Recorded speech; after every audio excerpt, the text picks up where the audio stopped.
Welcome to the Ari Hoffman Show on Talk Radio 570 KVI, your home for the politically homeless, streaming live at KVI.com and the KVI app. If you want to be part of the most dangerous show on the airwaves, call or text the Warrior Injury Law Studio line at 206-421-5757. That's 206-421-5757. Wishing everybody a happy Purim to my Jewish friends who are celebrating the holiday, which is why I'm in costume today. But before we get to any of that, time for some breaking news for you right now.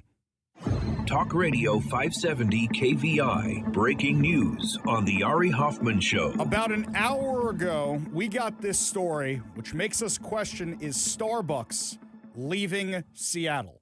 I warned this could happen. I told you this could happen, and now it might actually be happening. This is from a Tennessee website. Starbucks selects Tennessee for Southeast corporate office. According to this from Masterton, Tennessee, Tennessee Governor Bill Lee, Deputy Governor and Department of Economic and Community Development Commissioner Stuart C. McWhortner, and Starbucks officials announced today the global coffee company is expanding its North America presence with plans to locate a corporate operations office in Davidson County later this year. That's the county that has Nashville in it. Governor Bill Lee said in a statement, companies across the nation recognize that Tennessee's strong values and fiscally conservative approach are good for business, and we are proud to welcome another Fortune 500 company like Starbucks to our state. Starbucks continues to shape their brand and expand their operations. We're grateful they have chosen to build a future in the volunteer state and will create quality jobs for Tennesseans. Now, as part of this deal, we know that some jobs from Seattle are moving to Nashville, Tennessee. Shall we go over what's happened to Starbucks in the last year for a minute? Number one, we know that last year, before the Democrats passed the largest tax increase in state history, which was signed by Governor Bob Ferguson, multiple big companies, anchor companies, famous companies here in Washington said, if you do this, we might move. If you do this, you will make it very hard to hire here. If you do this, there are going to be problems. What ended up happening? Turd Ferguson and the Democrats passed it anyway. And after passing it, what happens? Wouldn't you know? All of a sudden, we start hearing about corporate layoffs. Starbucks had what, 1,300 layoffs earlier last year? 1,300 layoffs from their corporate offices. For those of you who don't know, the Starbucks corporate offices are in an area of Seattle called SoDo, right near the sports stadiums. You can't miss the building. It's a large corporate-looking building with the mermaid on top, usually the American flag, but sometimes the flag du jour, like the pride flag or anything else, but you see that mermaid's head peeking out of the top. When they did the 1,300 layoffs, I said, Starbucks is going to be the first one to go. Just watch. It's going to be Starbucks, because why do you need to keep your corporate operations here? Especially when you're dealing with things like the Venti Fada. Do you remember last year, the Red Cup Rebellion? A whole bunch of baristas, I've been told I say that wrong, so I got to make sure I'm pronouncing that correctly. A whole bunch of baristas decide to go on strike, claiming that even though they get medical insurance, and even though they get their education paid for, and even though they get higher than the minimum wage, and even though they get stock options and a whole bunch of other goodies, even though they get all that, that's not good enough for them, so they are going on strike.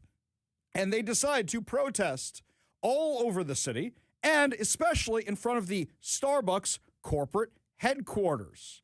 Who went to join them after she was declared the winner of the Seattle mayoral race? Katie Wilson, where did she go? Not to some grand ball to celebrate getting elected. No. She went to protest with the Venti Fada.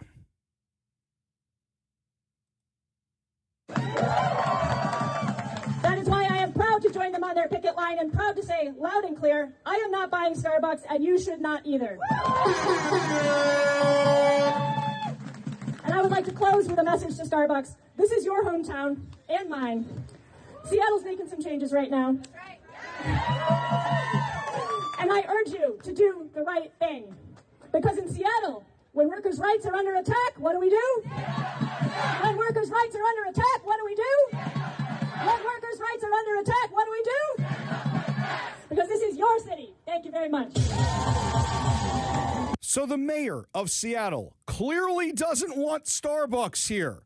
Then there's Pramila Jayapal, the congresswoman for Seattle. Store this country, not just one store, not just 215 stores, not just one company, but you are helping us to restore this country to a place where we actually can get rid of the wealth inequality, the income inequality, all the ways in which workers are getting screwed every day.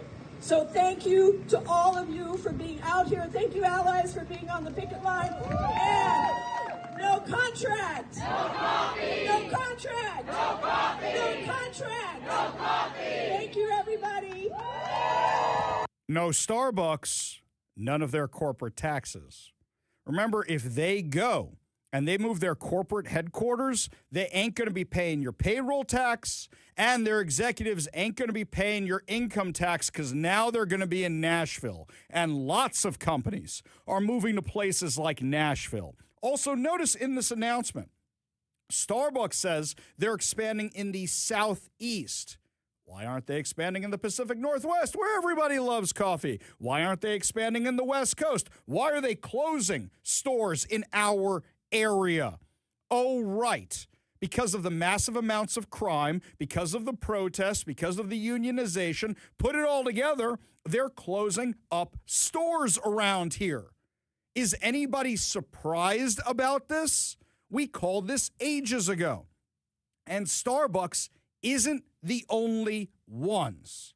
In a letter sent Monday to Governor Bob Ferguson, a group of AI researchers, founders, and investors argue that the higher taxes on high earners and investment capital gains would push top talent and future startups to go somewhere else. They urged the Democrats to pause work on the income tax that would impose a 9.9% levy on personal income above $1 million, but we all know it's actually going to affect every single one of us because the Democrats have refused to make it specifically towards just the millionaires. Quote, these policies would materially undermine Washington's ability to keep growing the tech sector, which is a core driver of our economy. It would slow the AI innovation and investment momentum that we should be accelerating, not discouraging. They say that Washington is competing for the talent required to build and scale AI products, companies, and jobs, but is starting to lose momentum compared to rival hubs. Things are so bad here, people are going to San Francisco because the mayor of San Francisco is now a moderate. And he says, I want to clean up the city. But also, the rental rates down there, the office rates down there, the retail rates down there have had such a collapse. You can get a better deal on space down there, and California is realizing its mistake because of the amount of capital flight they have had. So they say, you know what, guys, we're sorry, come on back. And Washington, which benefited from California's mistake for so long, from Silicon Valley's mistake, from San Francisco's mistake, is now saying, well, we don't want you anymore. We want to tax you. And they are going to get out of here. They cited Silicon Valley's bank's recent State of the Markets report that Seattle has seen a significant downturn in startup formation over the past 3 years, while San Francisco benefits from a deeper AI ecosystem, and Texas is attracting companies with what they describe as a more favorable tax climate.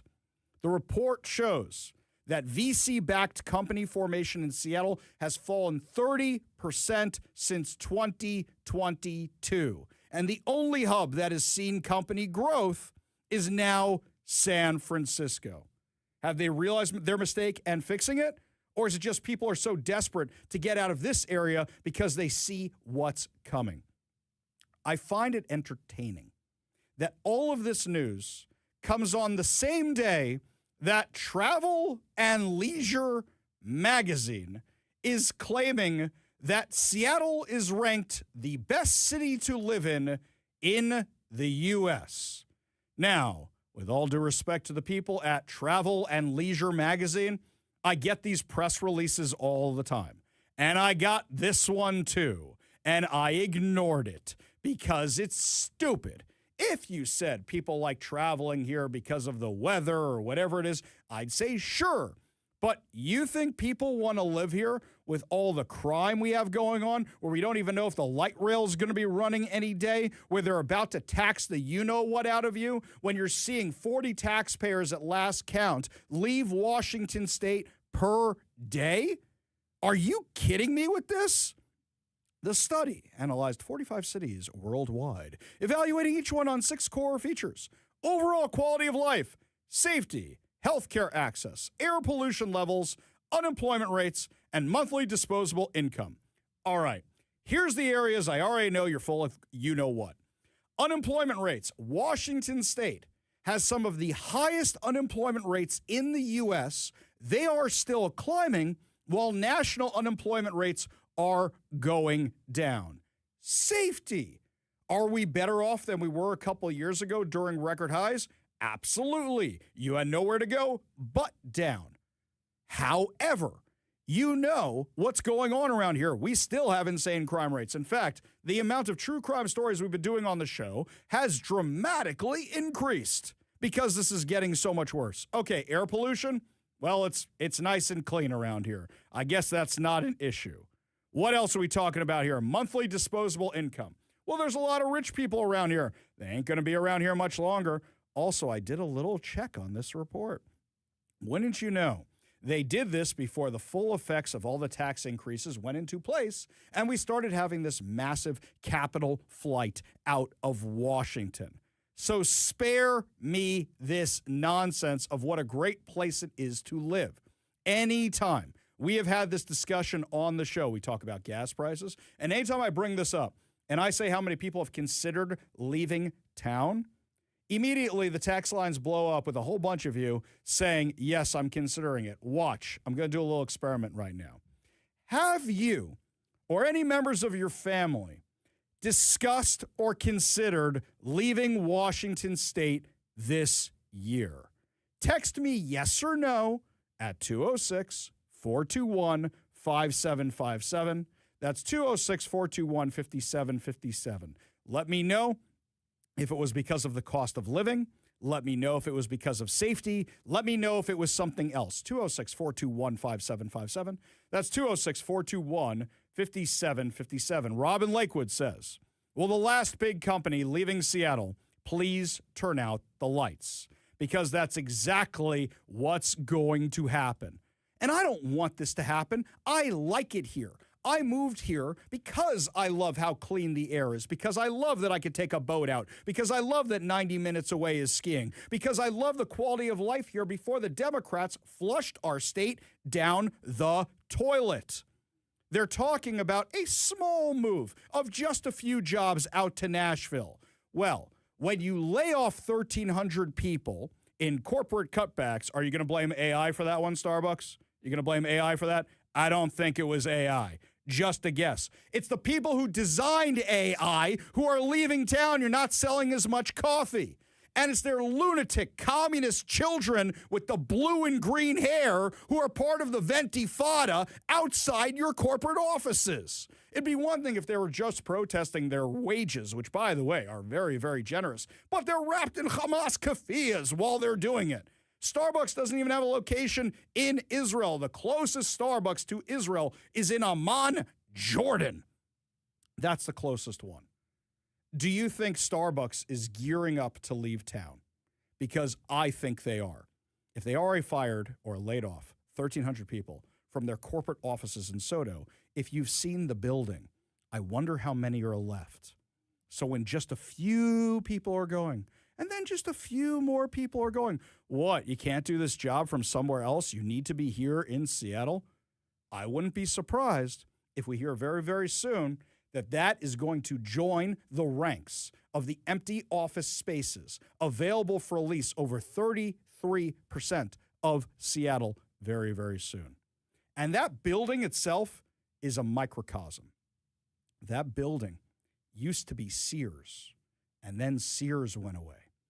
Amazon moved one of their food distributors in there. I think it was a Whole Foods or one of the Amazon Go places where you went and picked up your groceries. That's gone now, too.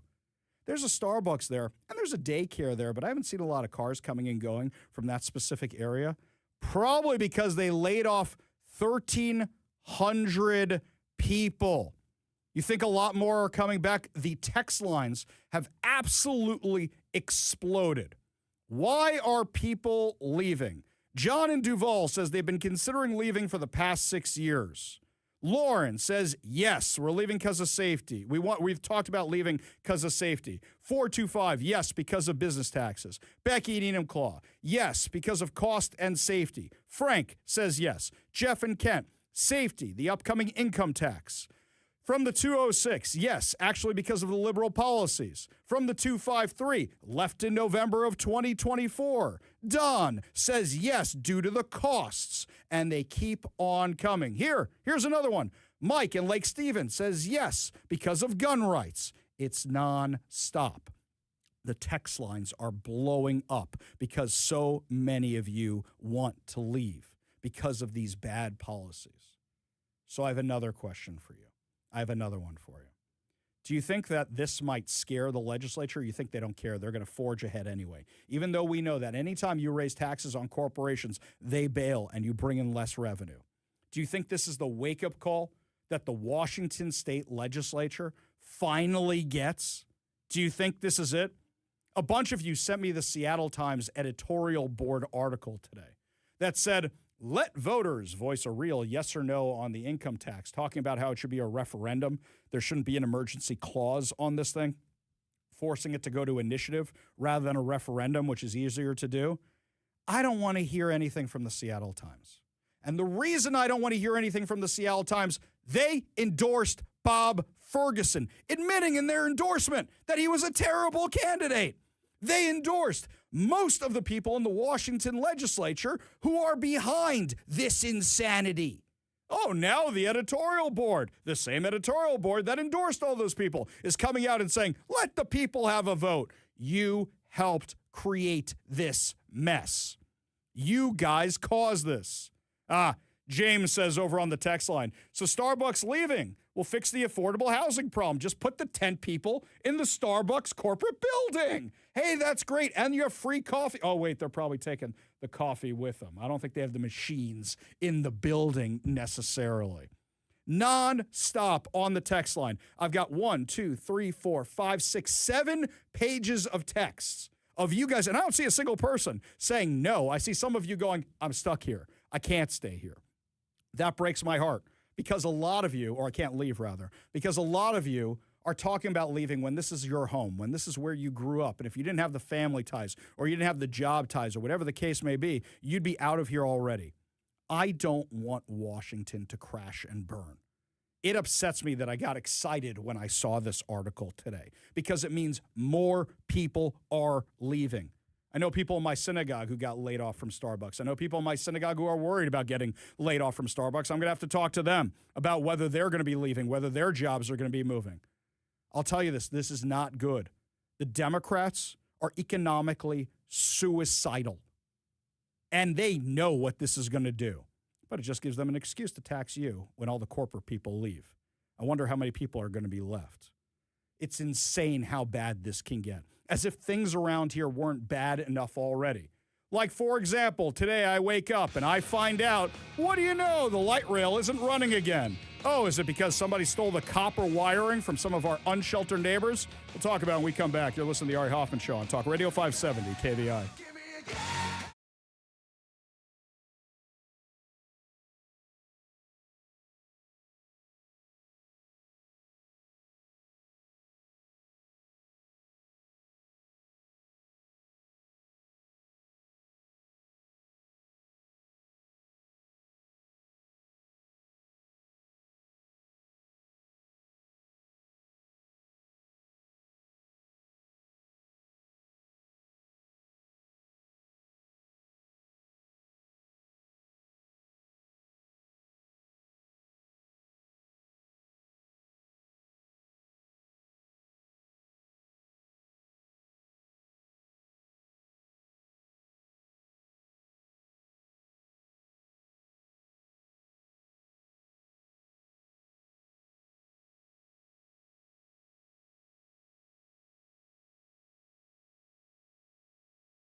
Light rail service on the east side of Seattle was suspended earlier today. I don't even know if it's up and running yet. It was suspended the last time I checked it, too, because of a train stopped in the station due to power issues.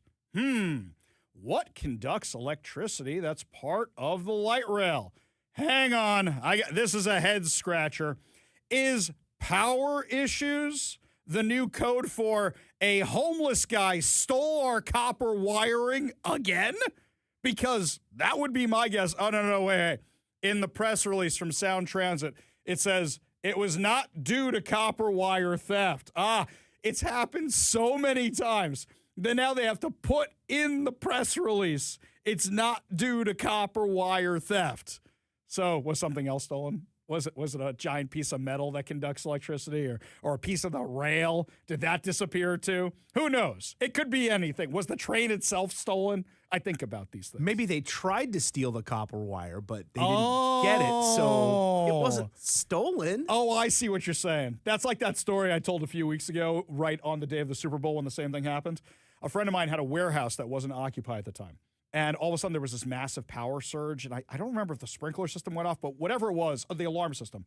He came down to check on it. And there was a dead body in his warehouse because a guy was trying to rip out the copper wiring and it arced and it electrocuted the guy. And he was dead inside the empty warehouse. Yeah, these are actual things that happen. So he wasn't successful at stealing the copper. There you go. Actually, he had done a ton of damage. It had to be fixed because he was like yanking it out of the panel or whatever it was. So, all right.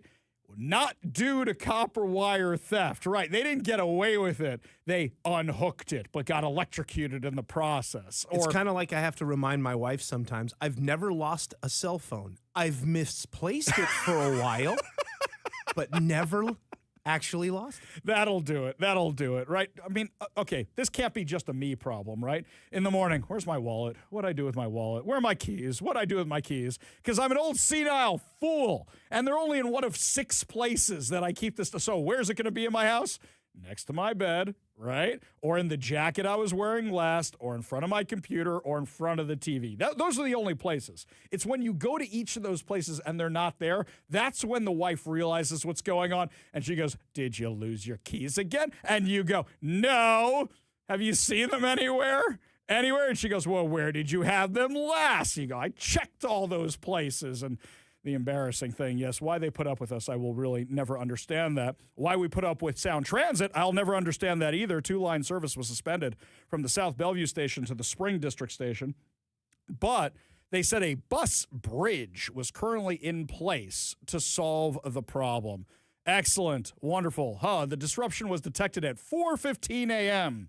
Who's awake at 4:15 a.m.? Gee, I wonder. Well, I'll say, it doesn't really matter if the thing's running or not, because for all we know, guess what? The World Cup may be having a few problems. That doesn't matter if we have mass transit at all, because it may not be coming. Yesterday, we were talking about how every media outlet was trying to make what's happening in Iran focused locally. So some of the outlets went with, "Oh my God, Iran is supposed to be playing in the World Cup. Will they still be sending a team?" I say at this point, is anybody going to be here to watch the games anymore? Or are we going to be relying on people flying in to watch it? Yes, a bunch of Iranians flying to town from Iran. I assume the Iranians who are here in country, they're freedom-loving Americans. I've met a whole bunch of them. I know a whole bunch of them. And they came here for freedom to escape the Ayatollah. So are they going to be cheering on a free team or the Ayatollah's team? But are they going to be able to get to the stadium? I'm not even sure if they're going to be able to do that anymore, given what's going on. We head back to the text line. Holy cow. This is now up to 9 pages of texts. 9 pages of texts. Fuel costs, gun rights, our children, jobs are leaving. We should have left 20 years ago, says Craig in Puyallup. This one here from the 425. Yes, we consider leaving due to the cost of living and crime. This one, due to tax trend, failing liberal policies, and righteous liberal culture. Now, a lot of you think the legislature doesn't care at all. I would tend to agree with you, except if they continue doing this anyway, remember what's happening this year. They're already looking at rolling back the estate tax. the death tax because so many people have left. Now, why you would say, why are they considering rolling this thing back but still considering putting on the income tax and the capital gain, expanding the capital gains tax and the corporate tax and all the other taxes? This one here from Linda in Federal Way. Yes, we have talked about leaving. Total Democrat control is making the state less and less appealing. It's everything about the Dem taxes, safety, overregulation, etc. Yes, I don't see a single person on dissent here. This one here from the 206. Yes, due to lack of police protection, high gas prices, unbelievably high property taxes, and lack of friends because they have all moved away to Idaho and Texas. This one here from Don in Kent. Ari, my wife and I discuss moving at least once per week. 2 of my sisters have already made the jump to Spokane. Not far enough, in my opinion. Hey, guys, if you feel the same way, you give us a call or a text at 206-421-5757. That's 206-421-5757. This last one here from the 425, we're going to move before 2030 when the climate laws get fully implemented. Yeah, before the income tax gets fully implemented as well. I'll tell you guys, these bad Democrat policies, they're not just local, they're also national. Have you seen all these Democrats who are mourning the death of the Ayatollah? Well, there's one clear-headed thinking Democrat, and we come back the awesome audio of John Fetterman defending President Trump and going to war to free Iran. We'll tell you all about it up next. You're listening to the Ari Hoffman Show on Talk Radio 570 KVI.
Yesterday, a lot of you were asking me questions about why don't we have any of those cool operations like what Israel did against Hezbollah with the pagers?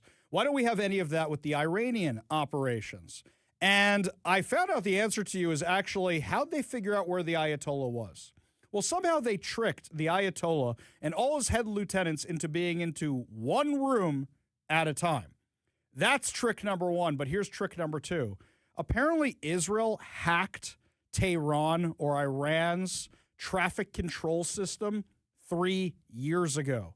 And they've been following all these lunatics through the traffic cameras. So they always knew where they were and where they were going. And an 84-year-old man doesn't get around so good, and he's a pretty noticeable guy. So they hacked the traffic cameras to know where these guys were going to be.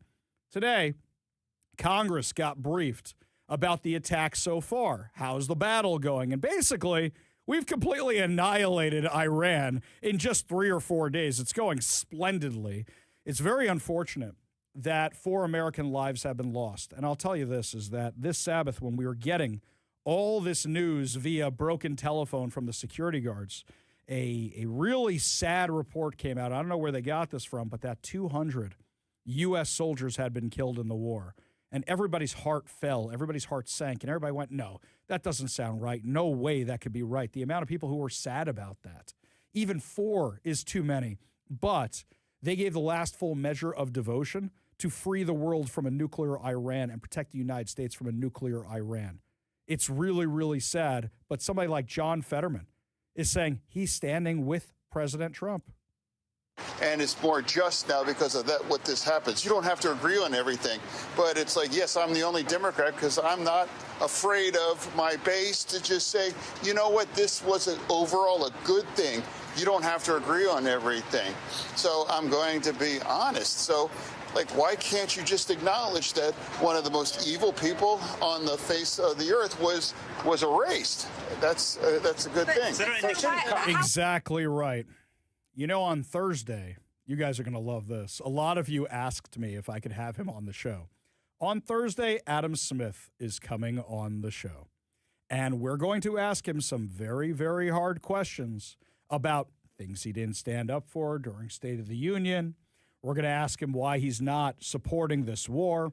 We're going to ask him why he voted for the Obama disastrous Iran deal. We've got a lot of hard questions for Adam Smith, but he was nice enough. And actually, this was interesting. His people reached out asking us to come on our show.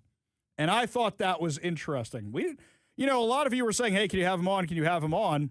They asked. So we're going to see what he has to say. And here's what John Fetterman added. The top 55 of them were killed. And I think they just blew up 80 of the randoms mullahs, too. Which, that was pretty great, actually. So, all right.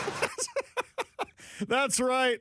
The Iranian leadership, Iran's leadership for the Ayatollah, their pronouns are now was and were. They're not here no more. This is like with Hezbollah. Do you remember when Israel kept taking out, after Nasrallah, it was leader, all gone. And then they finally had this press conference with this guy who's there sweating, who can barely talk, who's clearly scared. He's like, yeah, I'm the new ruler, and we're gonna fight the Zionists. No, wait, I didn't say that. Hide me somewhere. Hide me quickly. Get me out of here. It's kind of like that. Your real question about Iran is who takes over next, because almost everybody's gone who's any decision-making power whatsoever. There's this other faux controversy that's going on right now, which is Marco Rubio said yesterday that Israel was going to attack Iran, but what happened was the U.S. knew that Iran would respond by attacking the U.S., and therefore they launched the attack. So a lot of people are trying to take that out of context by saying, well, we're only in this war because of Israel. This is his full comments in context. All of them, which a lot of people in the media, on the right and especially on the left, are slicing up to paint an agenda. Here's what he actually said. The U.S. was forced to strike because of an impending Israeli action? No, let me two things I would say. Number one is, no matter what, ultimately this operation needed to happen. That's the question of why now. But this operation needed to happen because Iran in about a year or a year and a half would cross the line of immunity, meaning they would have so many short-range missiles, so many drones, that no one could do anything about it because they could hold the whole world hostage. Look at the damage they're doing now. And this is a weakened Iran. Imagine a year from now. So that had to happen. Obviously, we were aware of Israeli intentions and understood what that would mean for us, and we had to be prepared to act as a result of it. But this had to happen no matter what. That's exactly what he said. Shall we play the beginning of that clip again for you? The U.S. was forced to strike because of an impending Israeli action? No, first, well, let me... No, they were not forced to strike because of impending Israeli action. He could not be clearer than that. Today, he went after the media for taking his comments out of context. Did we go in because of Israel? And I said, you were asking me that follow-up, and I said, no. I told you this had to happen anyway. The president made a decision, and the decision he made was that Iran was not going to be allowed to hide behind its ballistic missile program, that Iran was not going to be allowed to hide behind its ability to conduct these attacks. That decision had been made. The president systematically made a decision to systematically destroy this terroristic capability that they had, and we carried that out. I was very clear in that answer. This was a question of timing, of why this had to happen as a joint operation, not the question of the intent. Once the president made a decision that negotiations were not going to work, that they were playing us on the negotiations, and that this was a threat that was untenable, the decision was made to strike them. That's what I said yesterday, and you guys need to play it. And if you're going to play these statements, you need to play the whole statement, not clip it to reach a narrative that you want to do, all right? By the way, for anybody who says, oh, it just got truncated because of time, his entire statements were 39 seconds. 39 seconds. People are intentionally misclipping him, misinterpreting him, and misquoting him. Do you think that Donald Trump gets bullied by anybody into anything? Do you think he gets pushed around by anybody? So earlier today, he was asked this question. Here's what he said. Mr. President, did Israel force your hand to launch these strikes against Iran? Did that pull the United States into this war? No, I might have forced their hand. You see, we were having negotiations with these lunatics, and it was my opinion that they were going to attack first. They were going to attack. If we didn't do it, they were going to attack first. I felt strongly about that. And we have great negotiators, great people that do this very successfully and have done it all their lives very successful. And based on the way the negotiation was going, I think they were going to attack first. And I didn't want that to happen. So if anything, I might have forced Israel's hand. But Israel was ready, and we were ready, and we've had a very, very powerful impact. That hasn't stopped a lot of people from taking Rubio's quotes out of context and saying, oh, President Trump, he's just a puppet of Israel. President Trump is a puppet of nobody. Need I remind you of the two puppets that were in office before President Trump? What's the message to Iran? Don't. What is your message to Iran in this moment? Don't. I'm going to bomb the shit out of them. It's true. I don't care. You think that guy's getting bullied by anybody? No, clearly not. Lots more to discuss as the show continues, my friends. Up next, lots of you want to weigh in on if Starbucks is leaving town. We'll talk about that. Plus, also, Washington State Supreme Court off the rails again. We'll tell you all the details when we come back. You're listening to the Ari Hoffman Show on Talk Radio 570 KVI.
We all know the Washington State Supreme Court is ideologically captured by the left and that there's no room for dissent whatsoever.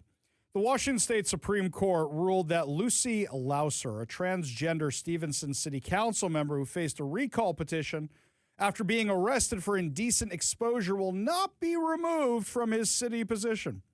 Chief Justice Charles W. Johnson wrote, referring to Louser with using she, her pronouns, that she did not believe her exposure violated the law because it was an act of protest. Well, I just shot that guy. It was an act of protest. Oh, I just vandalized that building. But it was an act of protest. Oh, we just took over 6 square blocks of Seattle. It was just an act of protest. Are you kidding me? By the way, dude, you ain't fooling anybody with these looks. We can all see what's going on here. So you are now denying this person's constituents to recall him because of your ideological insanity, rather than the fact that, what was this person doing? Just protesting. Oh, absolute insanity. So later on today, the question is, what can we do to fix the Washington State Supreme Court? Judge Dave Larson, who is now running for the Supreme Court, came out of retirement to run for the court, is going to be joining us at 5:30 today. So you get to hear from a real guy, a real justice, somebody who's not ideologically captured. Make sure you're listening at 5:30 to hear him. We go to the Warrior Injury Law Studio line, take a call from Russ in Cass County, Texas. Russ, what's going on? Hey there, guy. Boy, you got him fired up today, I'll say that for sure. Thank you. Yeah, what's up, man? Well, I'd talked to you a couple of times in the past that I was here in Texas, but today is my Gold Star Day. I finally made the push. My Washington State credentials were about to expire, so I got my Texas license and all. And today I cast my first ballot as a Texan. There you go. And see, this is somebody else we've already lost. How are you listening to us right now, on the KVI app or KVI.com or the live stream? I'm listening to you on the app on my phone. See, everybody, you got to do what Russ does. When you leave town, you download the app. You should download the app before you leave town. But you download the app, and then you can listen to what a traffic disaster Washington is. So even if you're going, make sure you're still listening. Right, Russ? You reaffirm that I've made the right move, and you wonder why people are leaving. Yeah, you're asking the folks, why would you consider leaving? Well, I'll tell you right now, the reason I left is, yes, the taxes, the crime, the silliness with the DEI and everything. The fact that as I watch the way the legislature goes, I read Title 941 of the RCWs, and I'd find out that if I were still in Texas and if I hadn't lost all my weapons in that kayak accident, I'd be a felon. Yeah, exactly. I think we all had a bunch of kayak accidents. I don't own a kayak, but the kayak accident happened, I swear. Right, Russ? Yeah, sure did. Yeah. I mean, if you look at me, you go, that dude hasn't been kayaking since he was 18 years old, right? I mean, yes, I lost my kayak too. Very sad. The kayak sank along with all my weapons that Bob Ferguson would be interested in, right? Yeah, I was going down French Creek up in Skagit County there, and doggone it, didn't I hit just a little bit of white water and roll over? Yeah. Oh, no, wait, hang on. A homeless guy stole him. Oh, wait, no, you get in trouble for that one. Can't use that excuse. No good. Russ, appreciate the call. Appreciate the perspective. Appreciate you being part of the show. You want to be part of the show, you give us a call or a text at 206-421-5757. Oh, Jeff and Kent for the win today on the text line. I just stole 7 miles of copper wire from the light rail. It was an act of protest. Very good, very good. Got a quick minute left before the break. We go to our friend Transit Joe. Transit Joe, what's going on? What's going on is our troops are freeing Iran so Iran can have liberals that fight for labor rights and women to have rights. And, you can agree or disagree with Donald Trump, but it's really important to rally around the troops right now. And and I'll leave you with this spot, Ari, considering I've listened to the past hour. The number one reason why I don't want to leave this state is because of Naval Outlying Field, Coopville, where I was at yesterday watching our growlers practice their carrier landings. Yeah. Yeah, that was I hope pretty you're able to awesome. make it one day. That was pretty awesome.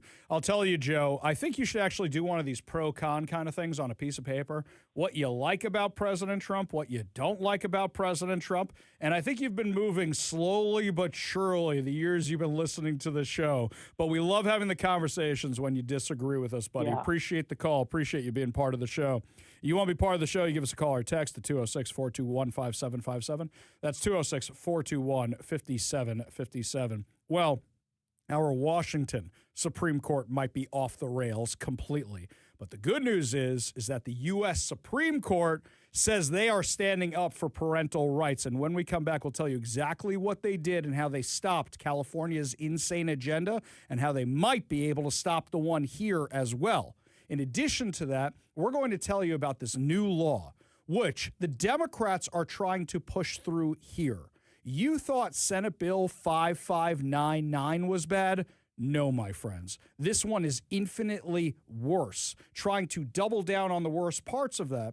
And I'm kind of curious if the reason they're doing this now is because they see the tides are changing, they see things are moving, they see things going in a different perspective than that where they want to go, and that's why they're pushing through this insanity right now. So while we're all distracted with the income tax, and while we're all distracted with people leaving town, and we're all distracted with what's going on in the Middle East, the Democrats are now proposing some of their most radical ideology. We'll tell you all about it when we come back. You're listening to the Ari Hoffman Show on Talk Radio 570 KVI.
Welcome to the Ari Hoffman Show on Talk Radio 570 KVI, your home for the politically homeless, streaming live at KVI.com and the KVI app. If you want to be part of the most dangerous show on the airwaves, call or text the Warrior Injury Law Studio line at 206-421-5757. That's 206-421-5757. Coming up this hour, more chances to win fantabulous prizes. And is King County trying to stop ICE from operating in our area? But before we get to any of this, I got a text right before the break of the last segment when I was asking everybody in the last hour, what are some of the reasons you've considered leaving Washington State? And this one here, this person had a bunch to say. But one of the things they added here was the schools transing the kids. I've seen it firsthand as an educator. What are we talking about? We have seen case after case after case after case of kids who are being encouraged to run away from home, being hidden by their parents, being hidden from their parents here in Washington State by teachers or doctors or radical activists. We've done so many of these stories, it's kind of making me nauseous at this point. And yet, it seems like the Democrats are doubling down on these failed policies, these dangerous policies, these policies that are taking away parental rights.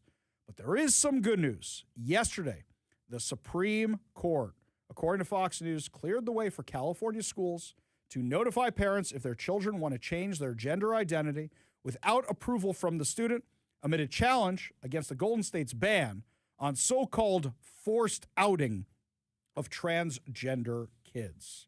The court granted an emergency appeal from a conservative legal group, the Thomas More Society, blocking, at least for now, a state law that prohibited automatic parental notification requirements if students change their gender expression or pronouns at school. Can we go back in time like 20 years or something? You know what? Make it 30. Let's go back to the 1990s for a second. The Pride movement is just becoming a thing. Can you imagine going up to them and saying, hey guys, this ends with parental rights being taken away because kids want to cut off healthy parts of their anatomy? They would look at you like they are crazy. That is why there is this schism in the LGBTQIA plus minus sign divided sign community, because so many people who are LGB say, where'd the rest of this come from? We're very clear about this. We don't stand for a lot of this nonsense. Stop doing it in our name. The Thomas More Society praised the decision as the most significant parental rights ruling in a generation. Two sets of Catholic parents, represented by the legal group, argued that the state law, which was signed by Governor Gavin Newsom in 2024, caused schools to mislead them and secretly facilitate the students' gender transitions. This is the stuff we have been talking about here in Washington State since before Senate Bill 5599 passed. For those of you who don't remember, Senate Bill 5599, this is the one where if a kid wants to get gender transition surgery or an abortion or just identify however they want and their parents aren't on board with it, they can run away to Washington State from any state in the U.S. and be hidden from their parents. Now, in some cases of stories that we've covered, and some stories I'm not ready to cover yet, but some of you have sent them to me, in some of these cases, the parents didn't even know what was going on. Just one day, kid, gone. That's why you now have 16 states suing Washington, hoping this case goes to the Supreme Court, because they're saying it shouldn't be that kids from Idaho can run away from Washington. Look, it shouldn't be kids from Seattle can run away to Olympia to do this kind of stuff, or vice versa, or whatever or Spokane to Seattle. But apparently, that's what's happening.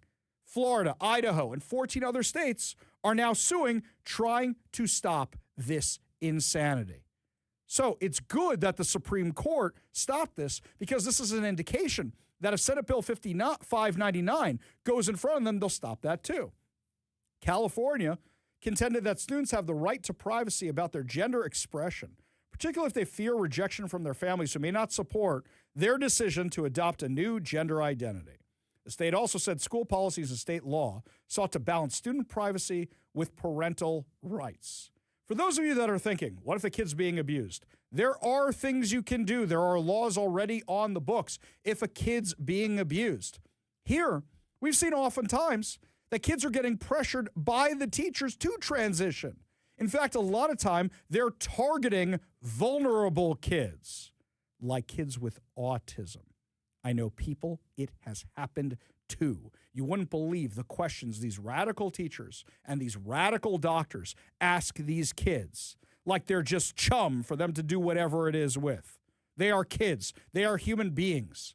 They are not your little drones. You want to have your own kids to mess up? Go ahead and do that and stop aborting them. Last year, state education officials told school districts that the state's policy does not mandate non-disclosure. Newsom's office also previously said that parents continue to have full guaranteed access to their students' education records as required by federal law. Then why don't they have access to the student records as required by federal law?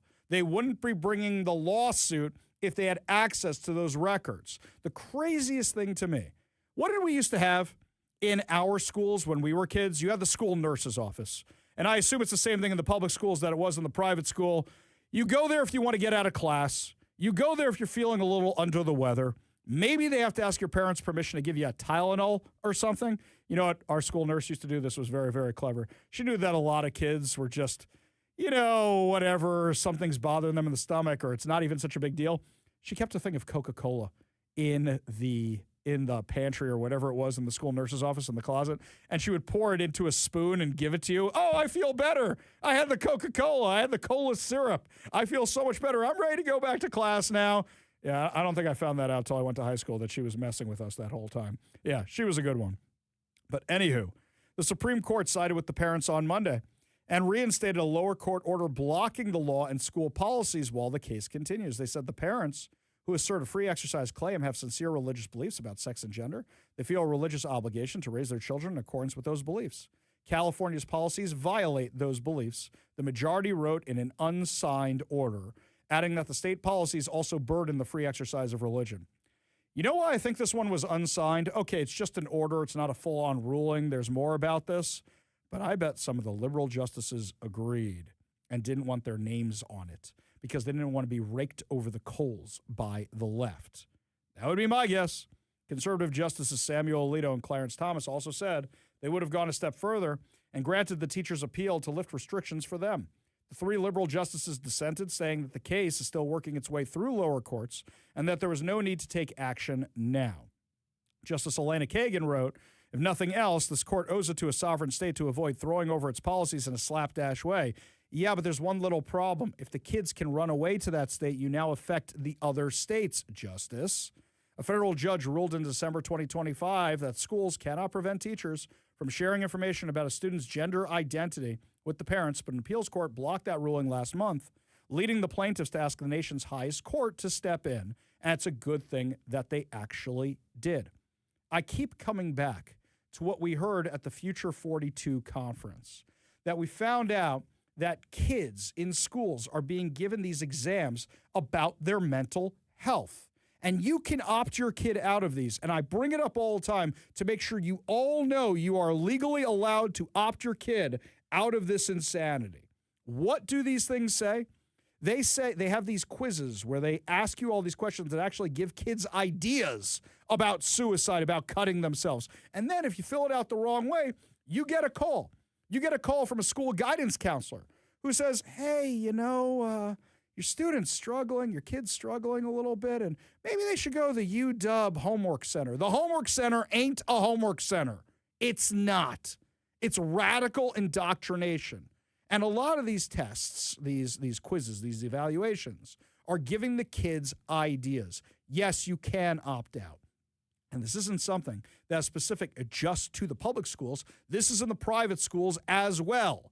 Because we had to talk to our kids' private school where they get this thing from the state. And there's forms. There's always forms you have kids fill out. There's always random tests you have kids fill out. So you fill them out. The school didn't even realize what was going on and actually sent out a letter. Yes, you can opt out about these things if you want to opt out about them.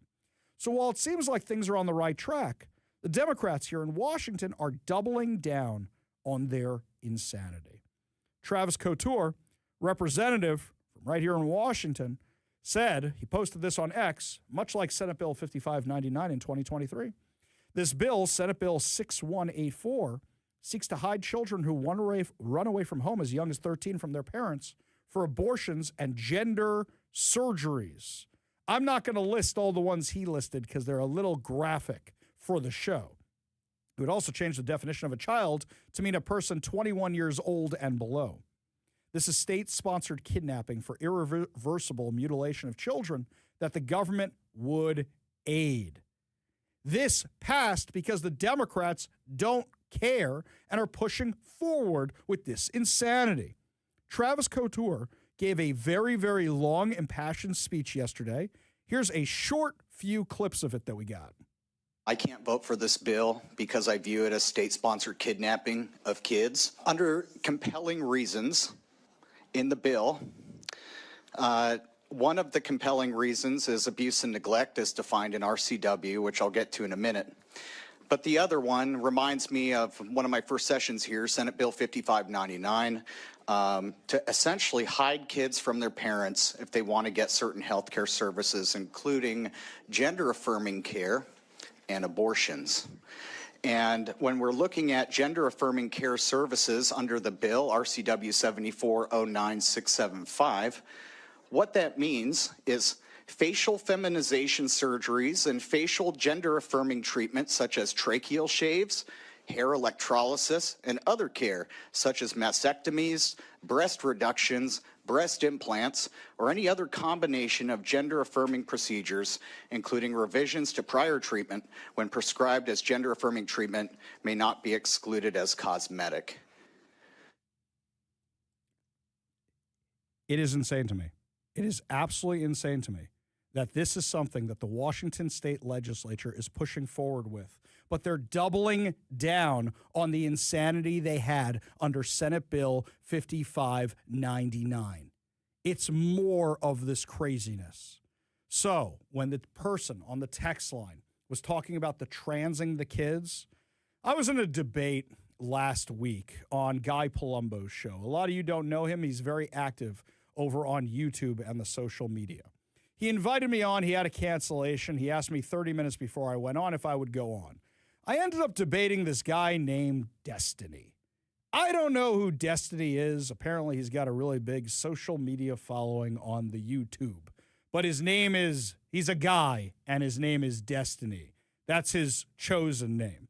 Okay, if I was going to have a chosen name of that kind, it would be like Firehawk, right? Or something like, something manly sounding. He chose Destiny, which sounds like a stripper or a prostitute or something like that. This dude chose Destiny, so that should tell you all you need to know about Destiny.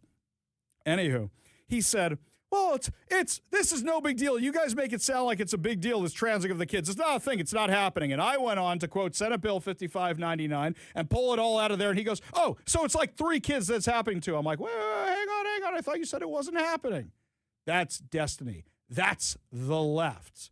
Now, a lot of these people don't have kids, so they just look at this and they go, what the hell? It's a state or whatever. Any parent will say, that is my kid.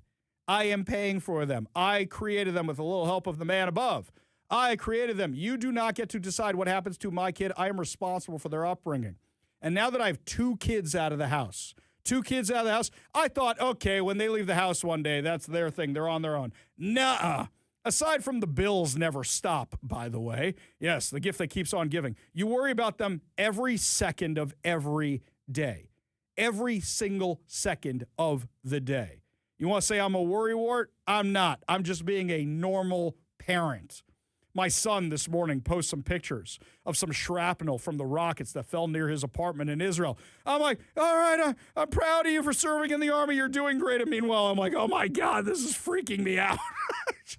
You never stop worrying.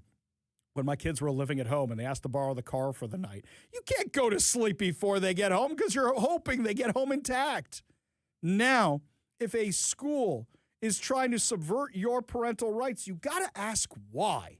You got to ask why they're targeting the autistic kids. You got to ask why they are pushing this. You got to ask why. You got to ask why they're bringing drag queens into classrooms. What does that do for education? I remember when I was growing up, some dudes from NASA showed up to talk to my school. How far we have fallen. Dudes from NASA, drag queens. Crazy. Absolutely crazy. I mean, this is the kind of stuff that is happening in our schools. The nurse's office in schools aren't nurse's office anymore. They have actual clinics where it used to be you need parents' permission to give them Tylenol, to give them aspirin, to give them anything. Not anymore. Now, because of this insane policy, you can prescribe the kids whatever you want, and they don't seem to have a problem with it. It's crazy. Absolutely crazy. In fact, the Democrats are doubling down on it, supporting it. It's bonkers crazy, and that's a reason why people are leaving the state. I know people who this has happened to their kids, where their kids have been abducted by the state. Under these kind of circumstances, they had to fight to get their kid back, or they stopped it right before the kid was gone, and they moved out of state overnight. Overnight. This one from Becky in Enumclaw. Unfortunately, there are 100 reasons to leave Washington, and I was born here. I resent the fact of all the transgender garbage going into our kids. I don't like what the schools are doing. I don't like being a sanctuary state for illegals. I don't like what's going on at the college campuses. There's a ton of things. Will any of these Democrats ever be held accountable? They really don't care. I just don't get it. Becky, to debate you just a little bit, they do care. They care about their radical ideology. They don't care about your kids. They only care about your kids about how far they can use them. That's what they care about your kids. And speaking about using your kids, by the way, up next, Jonathan Cho has a new video out for Turning Point USA that is showing exactly how they are weaponizing your kids in these public schools. We'll tell you all about it when we come back. You're listening to the Ari Hoffman Show on Talk Radio 570 KVI.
Kids are being used as drones by the left. I saw this article in the Seattle Times yesterday that somebody forwarded me about, counter-protesters are showing up to these kids protesting ICE.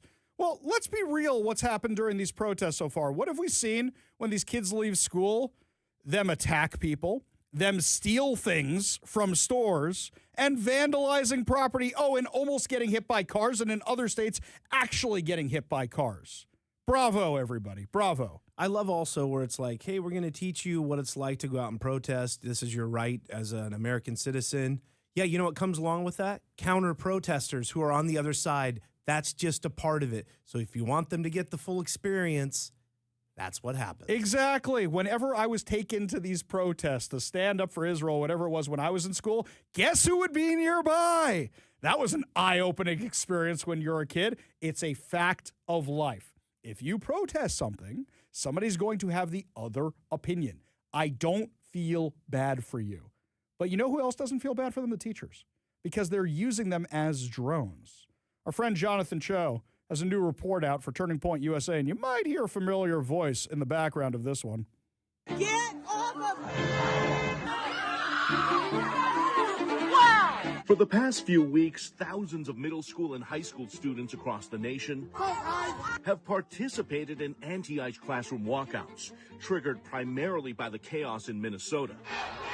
From Washington state to Tennessee, some of the demonstrations have devolved into violent brawls, leading to mayhem and arrests on the streets. Move! You just want to lay my hands on you! On the surface, it appears students are organizing and leading this charge. This is a safety issue. But school choice advocate Corey DeAngelis says in many cases, to drain resources! The teachers' unions, like the National Education Association, are pulling the strings. And they want to push their far-left politics more than anything else. To raise up the next generation of militant activists they can use and deploy for any cause. You guys need to focus on academics as opposed to activism. Florida students are confronted with videos of ICE raids. The Florida Teachers Union all but admitted to the allegations and even encouraged students to stay on the streets. To any students being told that they do not have the right to speak out or walk out on their campus, I want to be clear.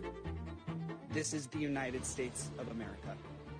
You do not shed your First Amendment rights when you step foot through the schoolhouse. I don't think this has anything to do with ICE. I think this is just the latest cause du jour. This is them weaponizing the kids. KVI radio host Ari Hoffman also says the radical left is using this social unrest to infiltrate and recruit in the classroom. The teachers' unions are going to keep doing this for whatever cause they want to do this for, saying, what are you going to do to stop us? We control your children. They're ours now. They're our little foot soldiers.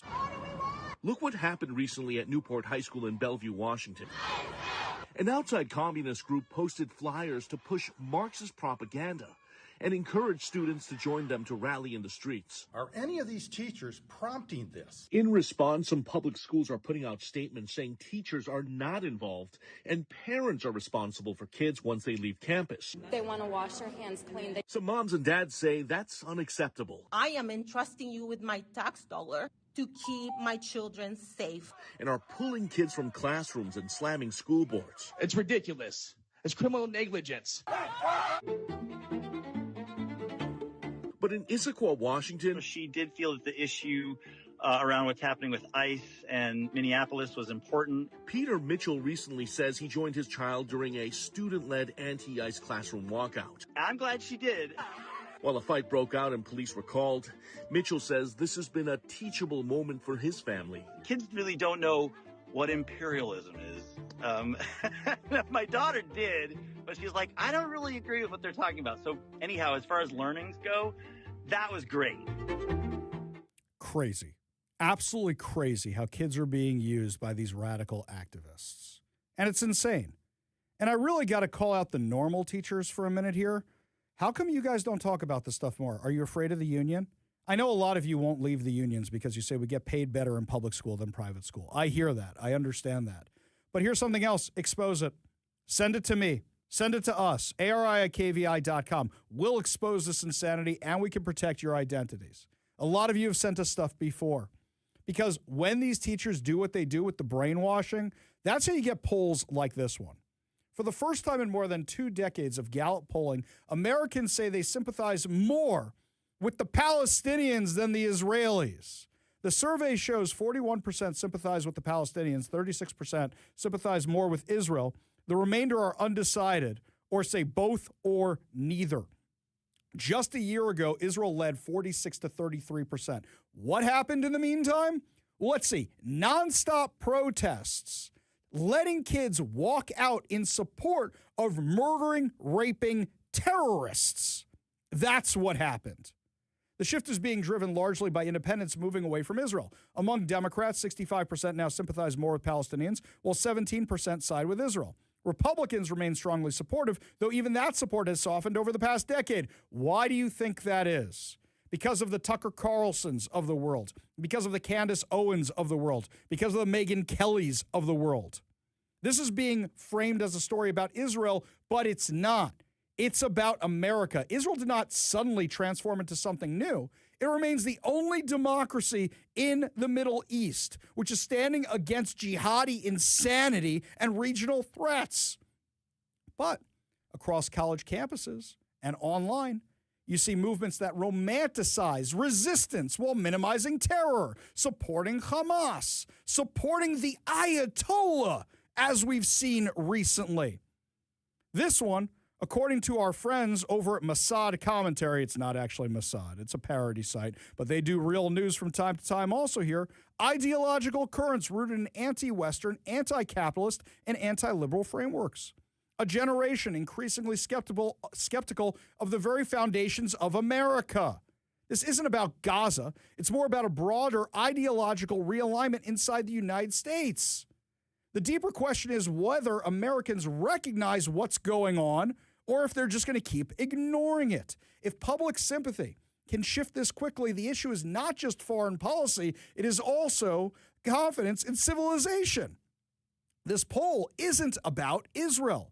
It should be a wake-up call to the United States. And thank you to our friends from Mossad Commentary about putting this so succinctly. Because I bet if you go on any topic that the left does brainwashing on, any topic, you're going to find out it has substantially, ideologically shifted over the last year, over the last 2 years, over the last 5 years, over the last 10 years, because of the brainwashing facilities these schools have become. Not just the public schools, but also the private schools. We go to the Warrior Injury Law Studio line. Take a call from Stilgar in Renton. Stilgar, what's going on, man? Well, Ari, as someone who has relatives and friends who are educators and are smart, they've all been indoctrinated. It's not you're asking somebody to come in and say, "Oh, well, this is happening in the schools and it's wrong." It's like, no, they're not there. The schools are completely overrun. There might be one. Right. I have these questions all the time, Stilgar. I ask this, and you can ask your friends. Do you think the schools are able to be saved? I'm not sure they are. I'm really not. It kills me when Jewish parents say, my kid got into Harvard. I go, why are you bragging about that? My kid got into Columbia. Why are you bragging about that? It's crazy to me that this is still a brag of Jewish parents. Oh, yeah. Well, and I tried to find out, I tried to see if somebody has done a study in terms of what percentage of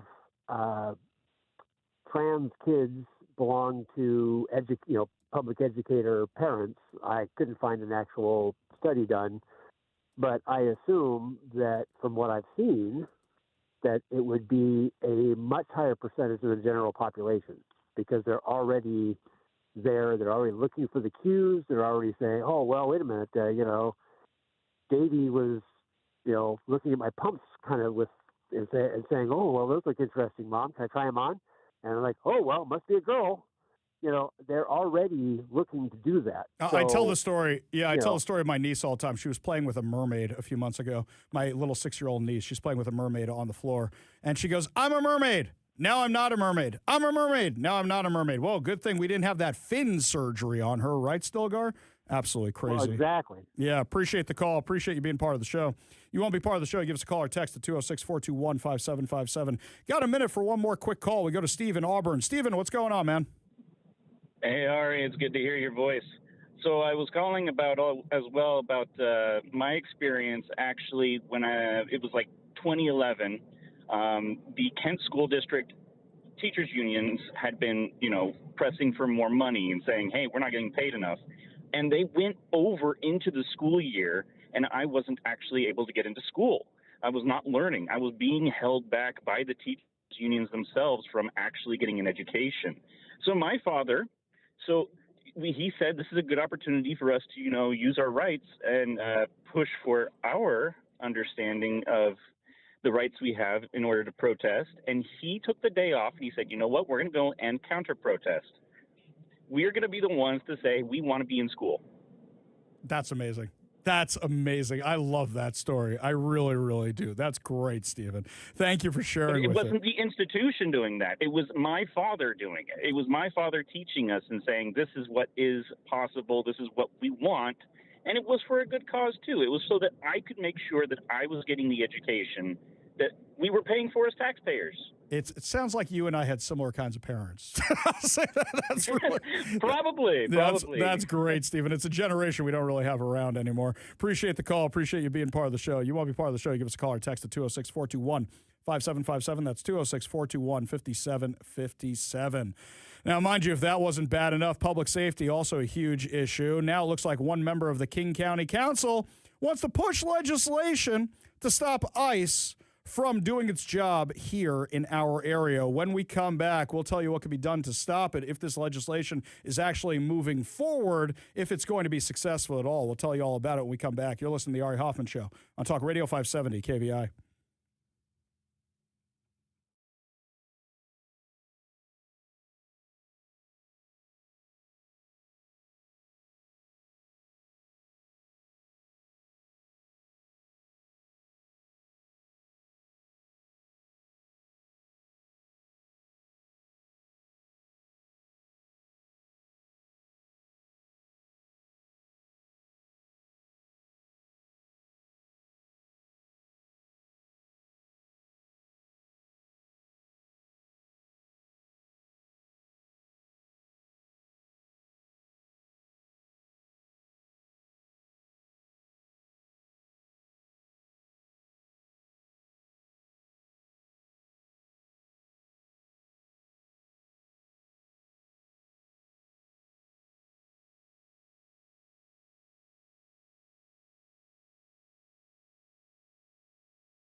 could a new piece of legislation that's going before the King County Council be a threat to public safety? Could it be a threat to ICE operations? Joining us now to discuss on the Warrior Injury Law studio line, King County Council member Reagan Dunn. Thank you so much for being with us today, sir.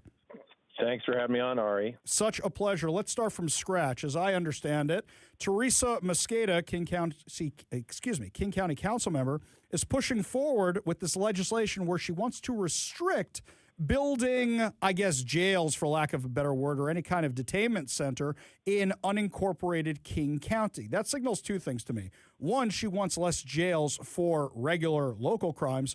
But two, it also signals she doesn't want ICE to be able to apply for the permits they were doing in Tukwila. Do you read it the same way?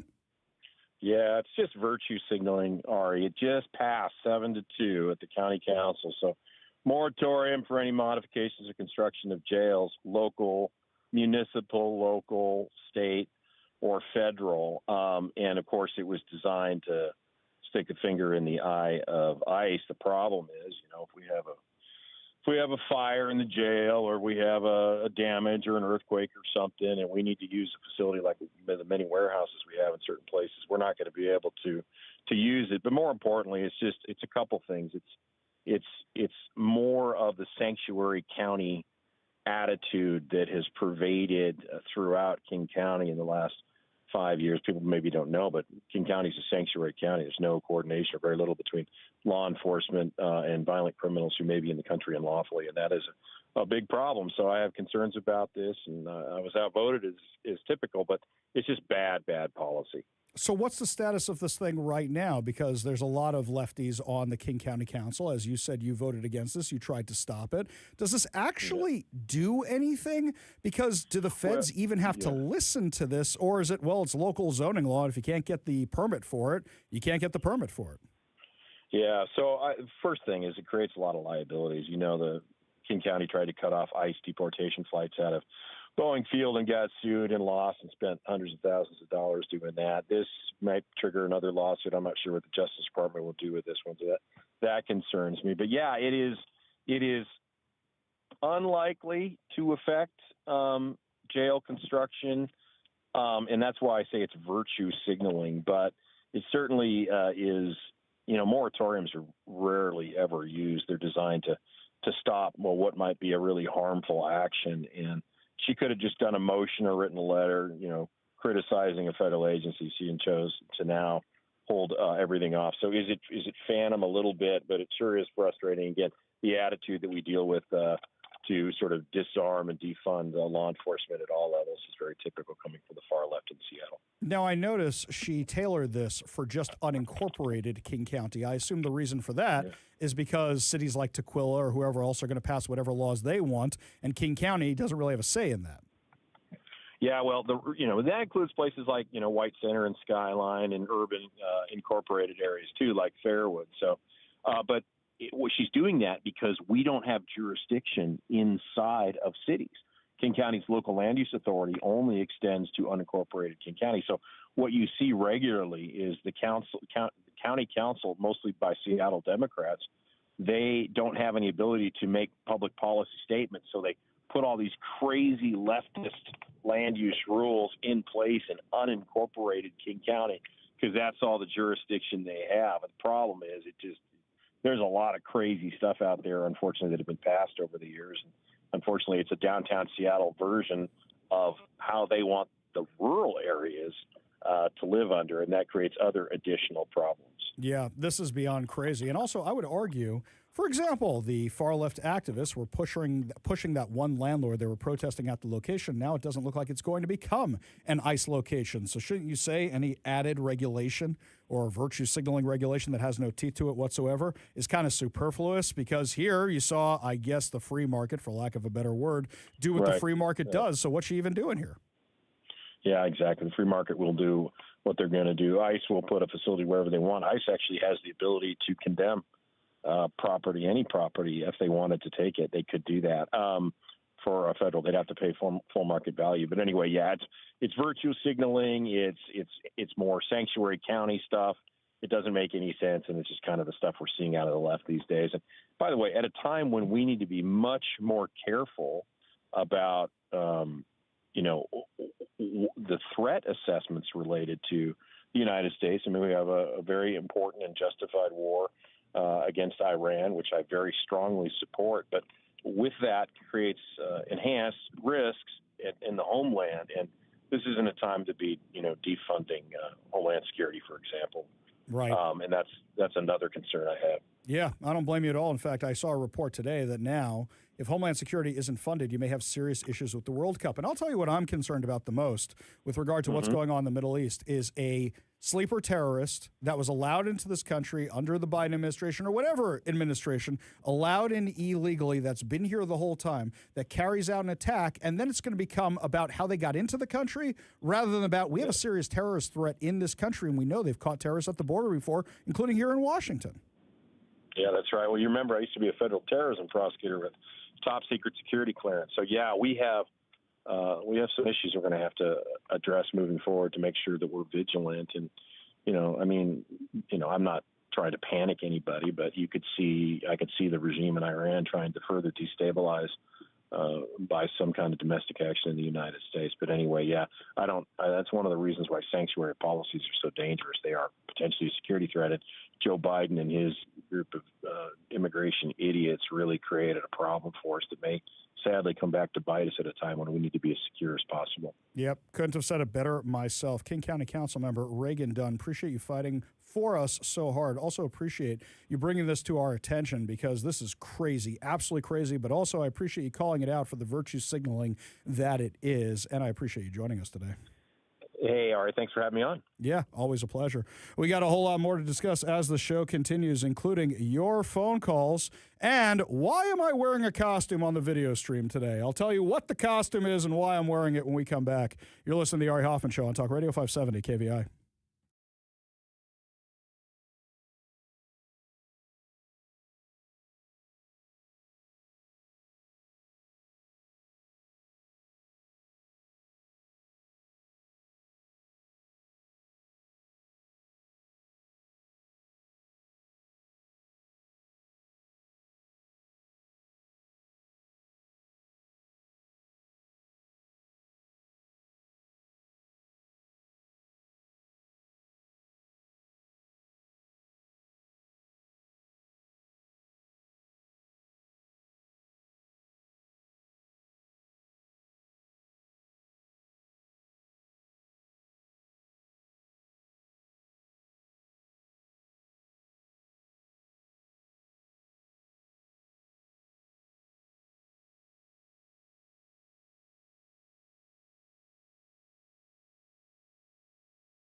Welcome back to the Ari Hoffman Show. I promised you a chance to win fantabulous prizes. Today we are giving away 2 advanced screening tickets to see Universal Pictures' Reminders of Him, the highly anticipated film adaptation from best-selling author Colleen Hoover. This is going to be March 10th at 6:15. Now, all you have to do to be entered to win this and get these fantabulous prizes of the 2 advanced screening tickets is head on over to KVI.com, go on over to the contest page, and go there to win. So it's KVI.com, go to the contest page, and enter your information to win. We go to the Warrior Injury Law Studio line, take a call from Bob in Bothell. Bob, what's going on? Hi, Ari. I'm a school teacher for the last 24 years, and I fight the good fight. I fight the good fight every day. And what happens, Ari, when you fight the good fight, they're vicious. The progressives in the school system are completely and utterly vicious. I've been placed on administrative leave. It's been under investigation to the point, Ari, to where I finally had to say enough was enough and ripped a play out of their own playbook. I went on Ancestry.com. I got a DNA test. Turns out I'm 4% Hispanic, and I made myself biracial. And overnight, my problems seem to disappear. I mean, they still they still give you the snark eye, they still do the stuff, but it's crazy. And furthermore, what made him really angry was the Janus case. The Supreme Court, about 5-6 years ago now, said there's no compulsion to be a public sector union member. So all the teachers that don't believe in this nonsense, they do what I did, and they just quit the union, and that really just makes them crazy. But like what you were saying, we're Catholic. I'd love to teach in my Catholic school, the parish, but it would be a $70,000 a year pay cut. My family just can't weather that. So I got to do the good fight, and I have to teach these kids the academics to the best that I can and try to keep the politics out of it. It was the first week of February, the Black Lives Matter week of action. And I took that Wednesday off because they wanted me to teach transgenderism and trans and queer affirming to 9-year-olds. And I'm like, no, I'm not doing that. So I just took a sick day. Well, it's crazy, and I don't blame you at all, and I understand what you're going through, and I hear this from a lot of teachers. First thing I'm going to encourage is that any of this stuff you send to me, ari@kvi.com, and I'm more than happy to publicize it. 2, if they give you enough problems, I'm more than happy to go after them and ask them for comment, and if you're worried about losing your job or whatever the case may be, once you're a whistleblower, they can't really do that to you, and if they do, they're going to have other legal problems. But I hear this from teachers all the time. They want to fight the good fight. They're trying to fight the good fight. But unfortunately, they're lost. Let me ask you this, Bob. We only have like a few seconds left. Do you think the public schools can be saved, or do you feel like you're there just teaching whoever you can?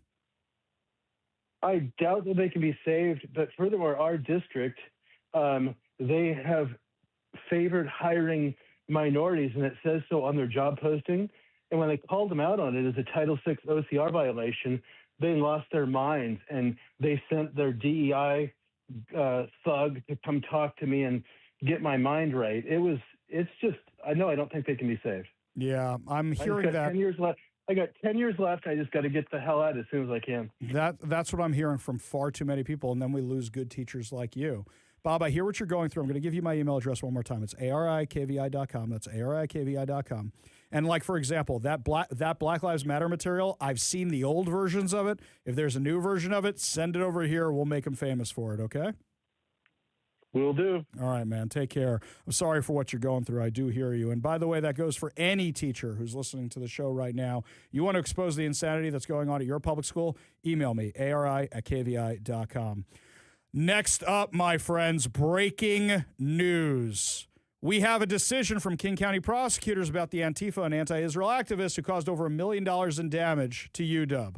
We'll tell you what their decision is when we come back. You're listening to the Ari Hoffman Show on Talk Radio 570 KVI.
Welcome to the Ari Hoffman Show on Talk Radio 570 KVI, your home for the politically homeless, streaming live at KVI.com and the KVI app. If you want to be part of the most dangerous show on the airwaves, call or text the Warrior Injury Law Studio line at 206-421-5757. That's 206-421-5757.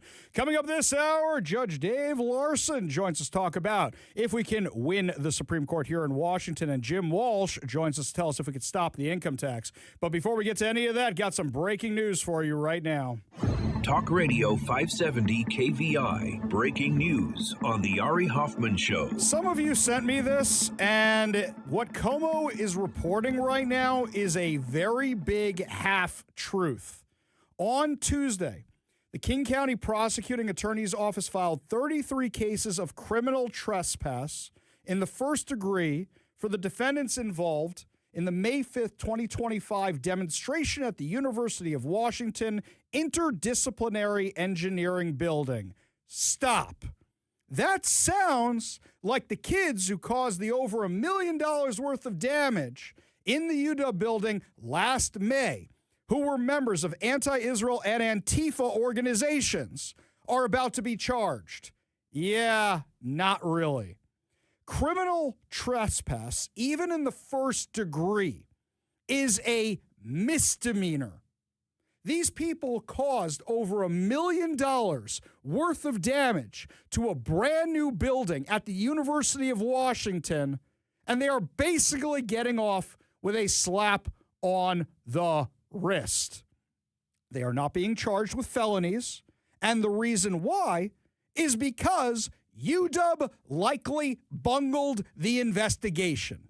The UW Police Department is who you call if somebody's passed out drunk in the quad. The UW Police is who you call if somebody stole a bicycle. The UW Police is not who you call when you have a terrorist occupation of a building.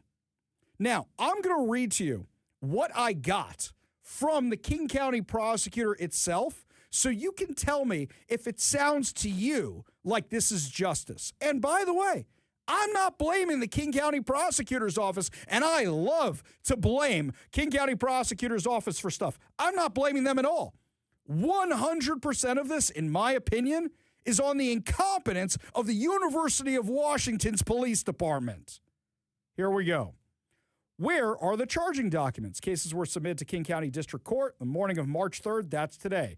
Criminal trespass in the first degree is a gross misdemeanor, and those cases on the UW campus are routinely filed in King County District Court. Therefore, you're not getting the real deal out of the King County prosecutors. Let's go here. Right here. Who reviewed these cases and communicated with UW police? Several senior deputy prosecutors, leaders of our criminal division, those who reviewed the cases include the chair of our district court unit, the chair of our economic crimes unit, which handles property crime cases, and multiple others. Those involved in the months of communication with UW police include our special operations unit and others. And I'm going to tell you something. I believe King County prosecutors did their jobs and did their jobs as best they could. Unfortunately, they were stuck dealing with University of Washington that didn't seem to actually want to cooperate with any of this. It's insane to me that the university didn't want to punish those who are responsible for this. Continuing on, because this gets so much worse. Why not felony charges? After further investigation, University of Washington police investigators determined there was insufficient evidence to file felony charges, and the cases were resubmitted to prosecutors for misdemeanor charges in late January 2026. This analysis matched what prosecutors determined independently from what was initially referred to them by police investigators. Here's a more detailed timeline. After a comprehensive review of admissible evidence on October 15, 2025, Stop. Nothing was sent to you, or not enough stuff was sent to you till October. This happened in May, early May, June, July, August, September, October. 7 months. 7 months until it was reviewed. UW police noted that based on the investigation, the elements of crimes of burglary and malicious and mischief are not present. There is no eyewitness or surveillance video capturing the incident, and a forensic search of the recovered electronic devices, including hard drives, a thumb drive, and a digital camera, yielded no evidence to support charging the suspects with either offense. They were in the building, it was fine beforehand, and then they come out, and there's $1 million worth of damage. And you're not charging them with conspiracy, at least for this, or accessories to this? Are you kidding me with this? On December 19th, 2025, wait. On December 19th. Let's do this again. May, June, July, August, September, October, November, December, January. Oh, December. Sorry, we're at 8 months. All investigative leads have been pursued and exhausted. No additional evidence or information has been identified that would support charges related to burglary or malicious mischief. However, the elements of criminal trespass in the first degree have been established for all identified suspects. This determination is based on their unauthorized entry and presence within the engineering building without lawful permission. This insufficient evidence determination after all investigative leads were pursued by police is what led to the inability of prosecutors to file felony charges. This means UW police blew it. Intentionally, or because they're incompetent. Pick one. Regarding the misdemeanor referrals, the King County Prosecuting Attorney's Office District Court Unit Chair sent an email and had a follow-up call in December 2025 with UW PD outlining what specifically is required to prove gross misdemeanor criminal trespass under Washington state law.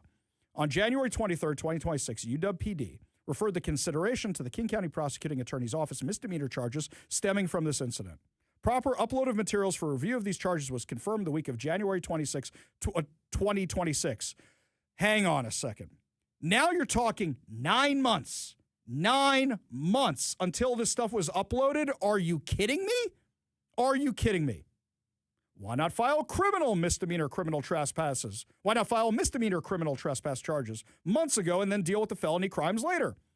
Quote, if prosecutors had filed criminal trespass charges right away, that would have jeopardized the UW police ongoing investigation. What investigation? For example, I got one for you. You know who's not charged along with these people? A minivan brought all their gear. We have their license plate. It's on video. They're not being charged. Somebody want to explain to me why? The license plate is clearly visible in that video, and I know I sent that video to these investigative agencies. Why is nobody being charged? They said that's why it made sense to wait for the police investigation. What police investigation? Sounds like they were stalling. What about the Student Conduct Board? Well, here's the thing. We know the Student Conduct Board, what? They suspended them for a few months, then allowed them back on campus? This is crazy. King County prosecutors anticipated this, and they wrote in the email to me, I don't get it. There was nearly $1 million in damages, and there are no felony charges. Why not? UW Police, the separate student conduct hearing officer, and the King County Prosecuting Attorney's Office all reviewed these cases independently and determined there was insufficient evidence to file felony charges. To prove a felony case, you have to identify the exact perpetrators of the damage, and even after months of tracking down investigative leads, that evidence wasn't found. You say there were no cameras. Weren't all the officers from SPD, Washington State Patrol, wearing body cameras when they were in that building? They didn't walk into a room and there's 5 kids standing there with hammers and whatever else in their hand and go, you're under arrest? This is insane. This is insane. Absolutely insane. What about accomplice liability? Couldn't you charge someone with a felony for being in the building when the damage was happening? And they say, put simply, someone being in the building at the time the damage occurred is insufficient to prove a felony crime on its own. Well, they stopped anybody else from being in that building, so they were the only ones there. The only ones. They say, here's a longer way to say it. Under an accomplice liability theory, well-established state law requires that prosecutors must prove the substantive crime was committed and the accused acted with knowledge that he or she was aiding in the commission of the offense. Hang on. When there's a murderer and you have the weapon and you have the scene and you have the body and you have the motive, but you don't have video of them actually killing the person, do you just say we're not filing charges? This is nuts. Absolutely nuts. So I see that Como and I see that King, and I see that all these other outlets are like, they've been charged with a misdemeanor. With a misdemeanor. This is nonsense. This is absolute nonsense. And you know what? This is going to encourage more of this insanity. UW says, well, there were no cameras in that building. You know where there were cameras? There were cameras in the hub, The hub, which is the Husky Union building, there were cameras there, and you have on video the activists damaging the cameras, going up there to tape over the cameras and damaging the cameras. And I didn't see any of them get charged. Not at all. To me, this stinks to high heaven. This reeks. I think UW is afraid of their own students, and I think UW PD is more geared towards, oh, well, a bike was stolen. You know what you guys could have done? Washington State Patrol and the Seattle Police Department were both responding agencies for this. They were both there that day. Why don't you turn it over to the pros as opposed to letting the bicycle cops deal with this? This is insane. Absolutely crazy. So tonight, when you see all these headlines, oh, look at all the people who got charged. Look at all the people who got charged. Just know this is an absolute miscarriage of justice. The kids are back on campus. The kids are going to be allowed to stay on campus, and I am going to reach out to UW after the show today and go, if they get convicted of the criminal trespass, are they getting thrown out? And watch, they're going to say it wasn't a felony. It's a misdemeanor. They get to stay. Guaranteed that's what's going to happen. We go to the Warrior Injury Law studio line. Take a call from Corey in Bellevue. Corey, what's going on? Hey, Ari. The death of any service member or any person is a tragedy to their loved ones. But we can't lose sight of the fact that some things in life are important enough that they're worth the cost. I don't speak in a cavalier manner. I earned a combat infantryman's badge. Soldiers, sailors, and Marines I served with died in action or were wounded, and I was wounded too. But we can't strive for no casualties because that will never happen, and that will paralyze us from doing things that must be done. When a carrier goes on deployment for 7 months, it is routine that 5 or 6 men or women will die during the course of that training. It's a very dangerous thing they do. The same thing when you go train at the National Training Center at Fort Irwin or other hard realistic training. Soldiers, sailors, Marines, aviators get injured or killed in the course of that. I'm deeply saddened for their families, for their losses. I go every year to the reading of the names of the dead down in Auburn before they do that big Veterans Parade. But it's worth the cost. Really, we're getting away very lightly right now. The numbers might increase, but it is still worth it. The Iranians were proclaiming that they had the material to make nuclear weapons. They're proclaiming they're willing to die and that we're afraid to die, and they would be willing to use nuclear weapons. We had to prevent this. We're making things better, and the cost is worth it. So while we should recognize those who died, we can't overly stress about these small numbers. We have to accept some things are worth the effort. Firefighters risk their lives. People who build buildings risk their lives. We lose people's lives so we can have fish and crab to eat. So we have to remember these things. While we should appreciate their sacrifice, we actually minimize it by wishing there was none. Yeah, I hear what you're saying. You're referring to the point I made earlier in the show, wishing there was none. And that's not, I hear what you're saying, 100%. And also, we appreciate your service. I think it's that we wish there was none. We hope there was none. And we're not trying to minimize the fact that there is, because as I said, they gave the last full measure of devotion. But I think what it is we know there are dangerous missions and we send people into dangerous places, and they are willingly putting their lives at risk for all of us. We hope they come home safely. We pray they come home safely. But when they give it all, for people to use them one way or the other, as opposed to say, you sacrificed your life to keep this country safe, I think is inappropriate. I think you say, we honor their sacrifice for keeping this country safe. And something that I've noticed is that a lot of the people who are critical of what's going on in Iran right now are not acknowledging the over 1,000 Americans, including hundreds of U.S. service members, who were killed by this regime. And I mean, Corey, which branch of service did you serve in? I served in the Army for 25 years and 3 years in the Air Force. Okay, Army and Air Force. The guy who called my show when we bombed Iran back in June, and said, I feel like my brothers in the Marines were avenged. That was such a powerful phone call. Your phone call is so powerful to describe what that devotion is, what that devotion to service is, what that sacrifice is. It's such a powerful phone call to get this from something like you. My biggest life regret is that I didn't serve, and I can never do enough for those who do, which is why my house for years was like a USO for Jewish service members who came to my synagogue. That's the very minimum I could do. But for the relatives of my family, they taught us you respect the service, and it's a shame to me that so many people don't.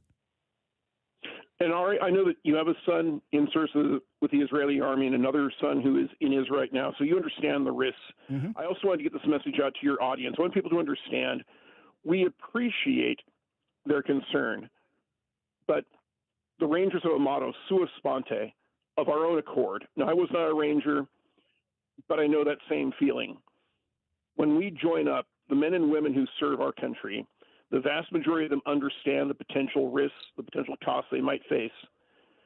And so while we appreciate that support, you have to allow us to go and do the mission that ultimately makes all of us safer.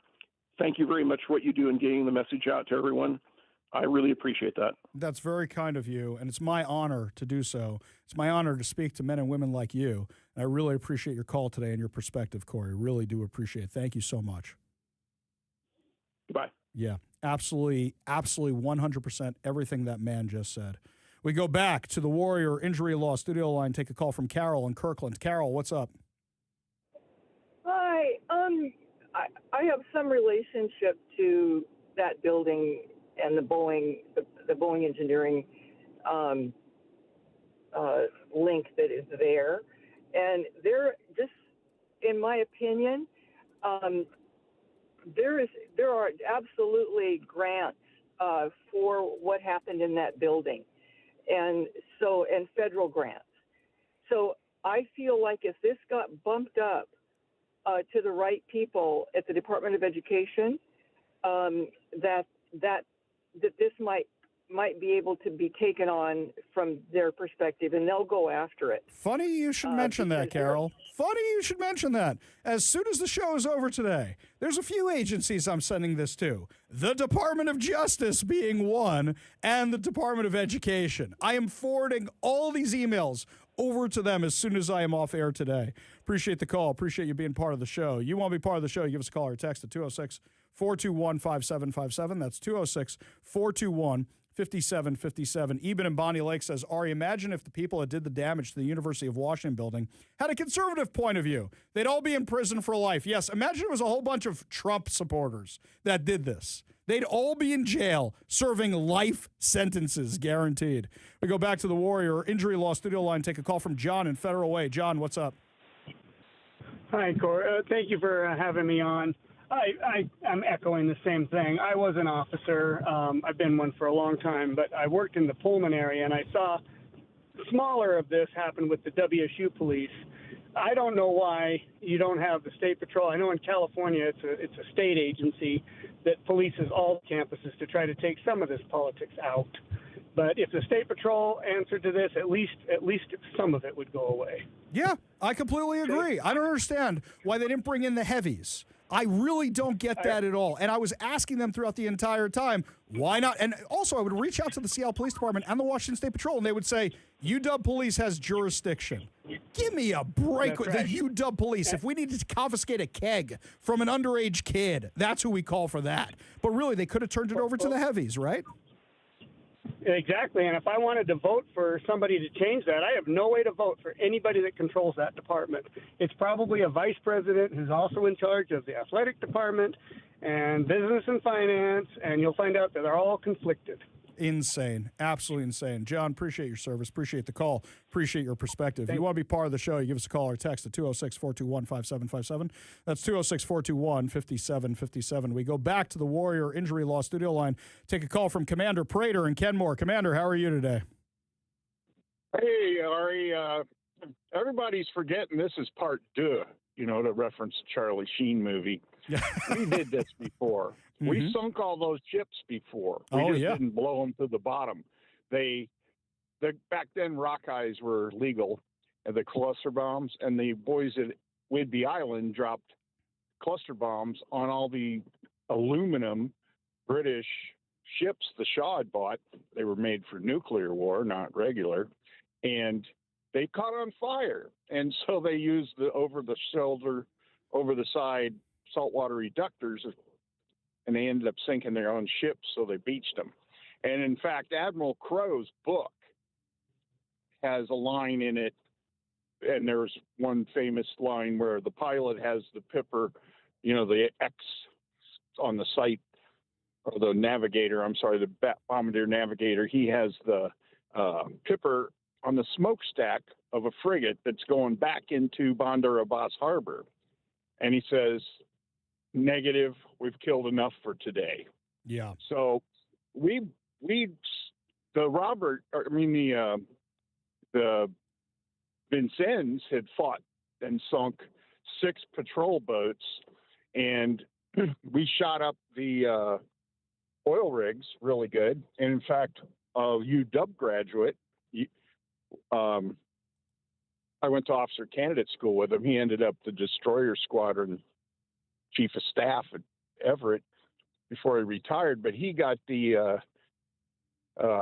he got an air medal with a combat V for deploying a SEAL team to eliminate the Revolutionary Guard on the oil rigs. And the fun thing was he was in a unarmed helicopter. Yeah. I mean, I'll say this also. I mean, I'll just say this, not to cut you off. We're just running a little bit short on time. But the thing that people are forgetting is their history.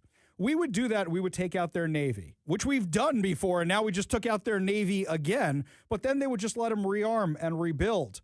And when you're talking about nuclear weapons, you can't let them rearm and rebuild because they have said they want to use them. And even if they don't use them themselves, they want to give them to people who want to use them. And then you end up with North Korea. North Korea, where you're afraid to do anything, or Russia, where you're afraid to do anything because they have a nuclear deterrent. And the last thing you want is that in the hands of terrorists. Commander, appreciate your service. Appreciate you being part of the show. You want to be part of the show, you give us a call or text at 206-421-5757. That's 206-421-5757. When we come back, looks like some things are affecting the Democrats' plans for that income tax. So the question is, can it actually be stopped? I think there may be an avenue to do this. We'll give you all details when we come back. You're listening to the Ari Hoffman Show on Talk Radio 570 KVI.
While everybody was paying attention to what was going on in the Middle East this weekend, very few people were paying attention to what was going on right here in Olympia, where the Washington Democrats passed a massive spending package, even though they claim that we're having budget problems and that we can't keep up with our spending and we need more revenue, a.k.a. more taxes. Joining us now to discuss on the Warrior Injury Law, Studio Line Representative Jim Walsh from Aberdeen. Thank you so much for being with us today.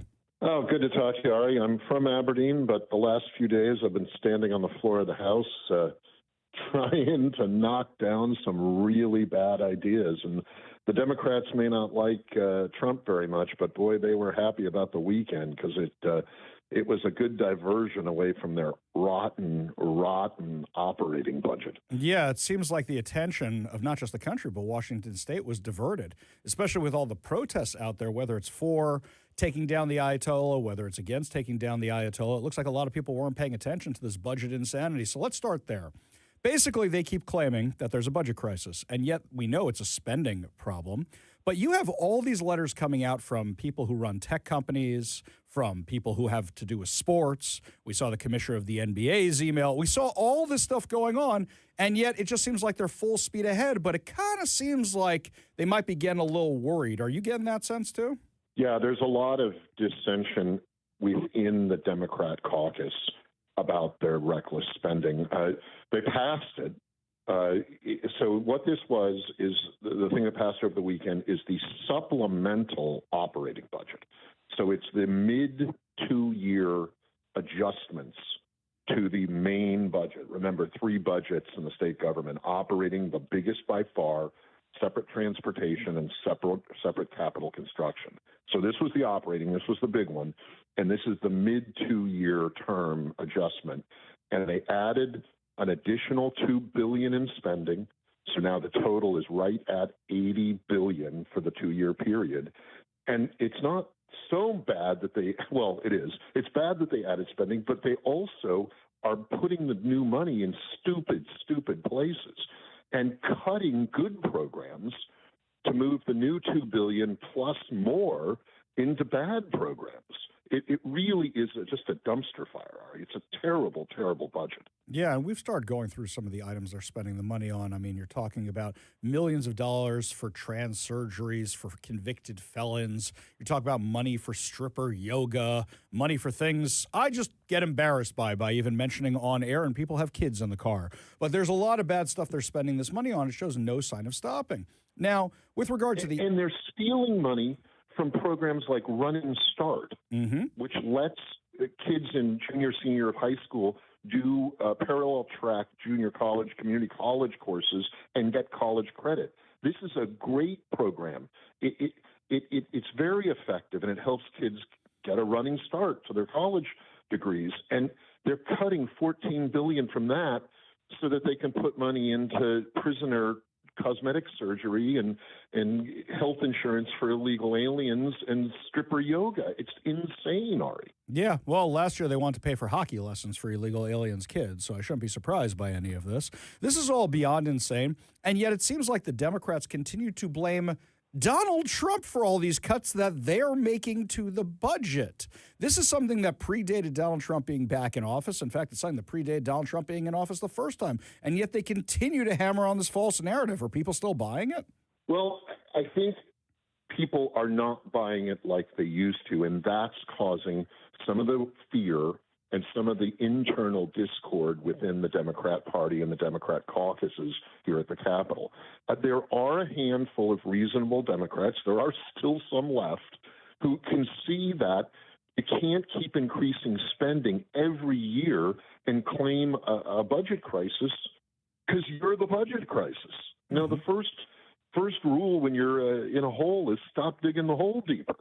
And the leadership here of the Democrats is not doing that. There are some sane voices over there, and they see the trouble.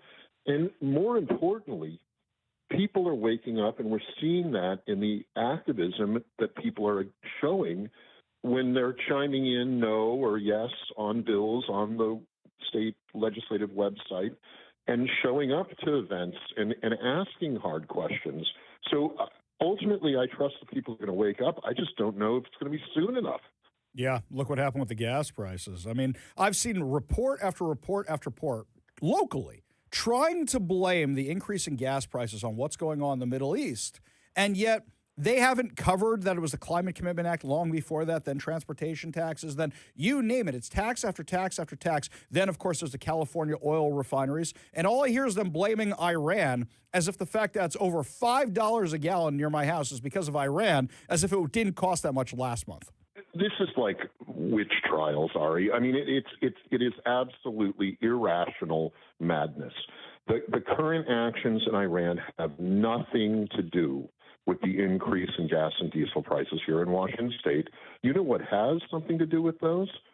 The quarterly auctions for permits to purchase, permits to pollute under the Climate Commitment Act. They have to purchase these permits from the Department of Ecology, they being oil producers, in order to keep producing gas and diesel. And those happen every quarter, and they're accumulative. The one quarter doesn't replace the other quarter, it's additive. Every quarter raises the price of producing and selling and distributing gas and diesel in Washington State. And every quarter when they do these auctions at the Department of Ecology, the bids to buy the permits to pollute come in higher than projected because speculators are buying them. People are assuming that this nonsense is going to go on forever, and they're trying to buy these permits, which, by the way, are transferable ahead of time and then sell them to other people later. It's a racket, Art. Yeah. It's beyond crazy. And yet continuing to blame the White House, continuing to blame what's going on in the Middle East, it just doesn't hold water at all. But let's not forget, some of the people, really, their supporters are the ones who are saying, don't take down the Ayatollah, which is even crazier when you think about it.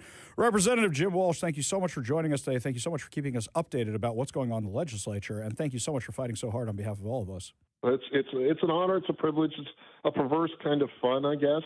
We got about 10 days left, and it's just going to be a battle right to the end. Well, hopefully you guys aren't drinking on your side of the aisle, because I hear that's a thing on the other side of the aisle, right? We keep our wits about us, like William Wallace and Braveheart. Oh, very good. Very good. Well, appreciate the call. Appreciate your time.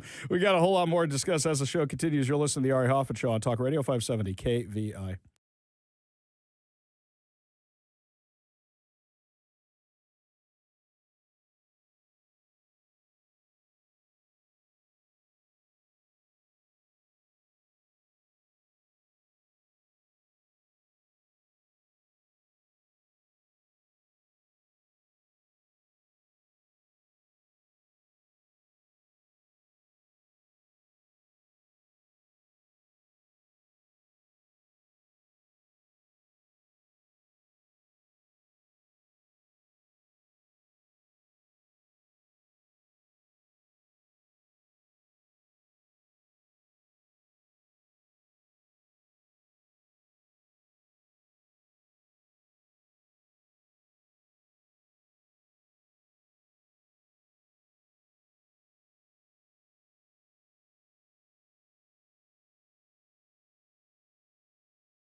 There are 3 Supreme Court seats here in Washington that are up for grabs.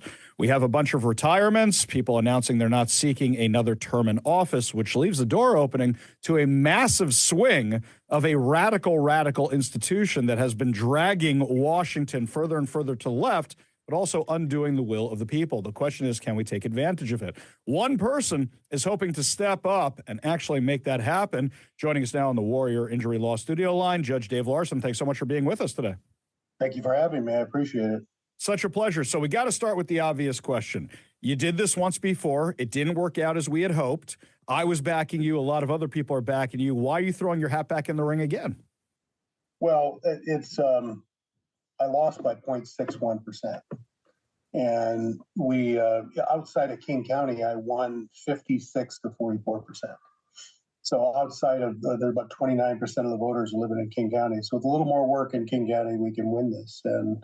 And the reasons I'm running are beyond just Dave Larson wanting to be a justice. It happens to be because I love our justice system, what it can be.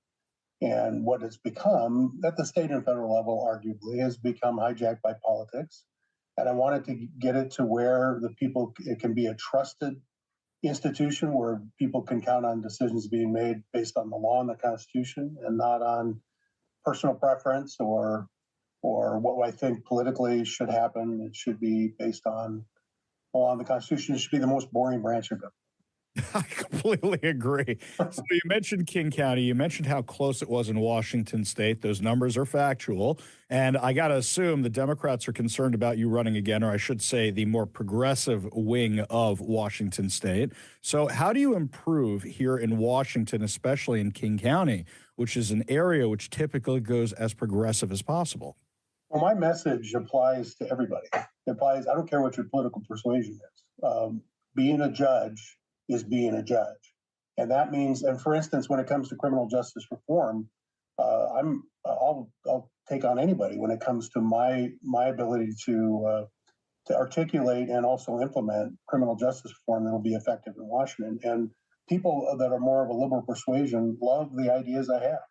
And even people of a more conservative persuasion, because they're fiscally sound, they're also, but what I try to tell people is we can't be tougher on crime, we can't be softer on crime, we got to be smarter on crime. And those things come from the Supreme Court. One of the reasons I'm running, are influenced by what the Supreme Court does. One of the reasons I'm running is kind of the straw that broke the camel's back is a proposed rule that the Supreme Court came out with after the first of the year that would make it almost impossible to issue an arrest warrant for somebody if they don't show up to court. And that has a huge impact on criminal justice. And so when it comes to political partisanship and why I'm running, anybody that would spend the time to understand what I stand for, I don't care, progressive, conservative, they would vote for me.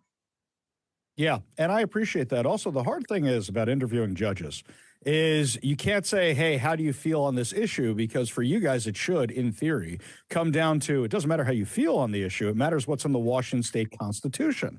So let's bring up a constitutional issue, for example, because I assume this one's going to be in front of you when you're on the Washington State Supreme Court, the income tax. For me, I read the income tax as if it's applied evenly to everybody, then you can do it. But what the Democrats are doing right now is saying it's a millionaire tax. That seems completely unconstitutional to me. What are your thoughts?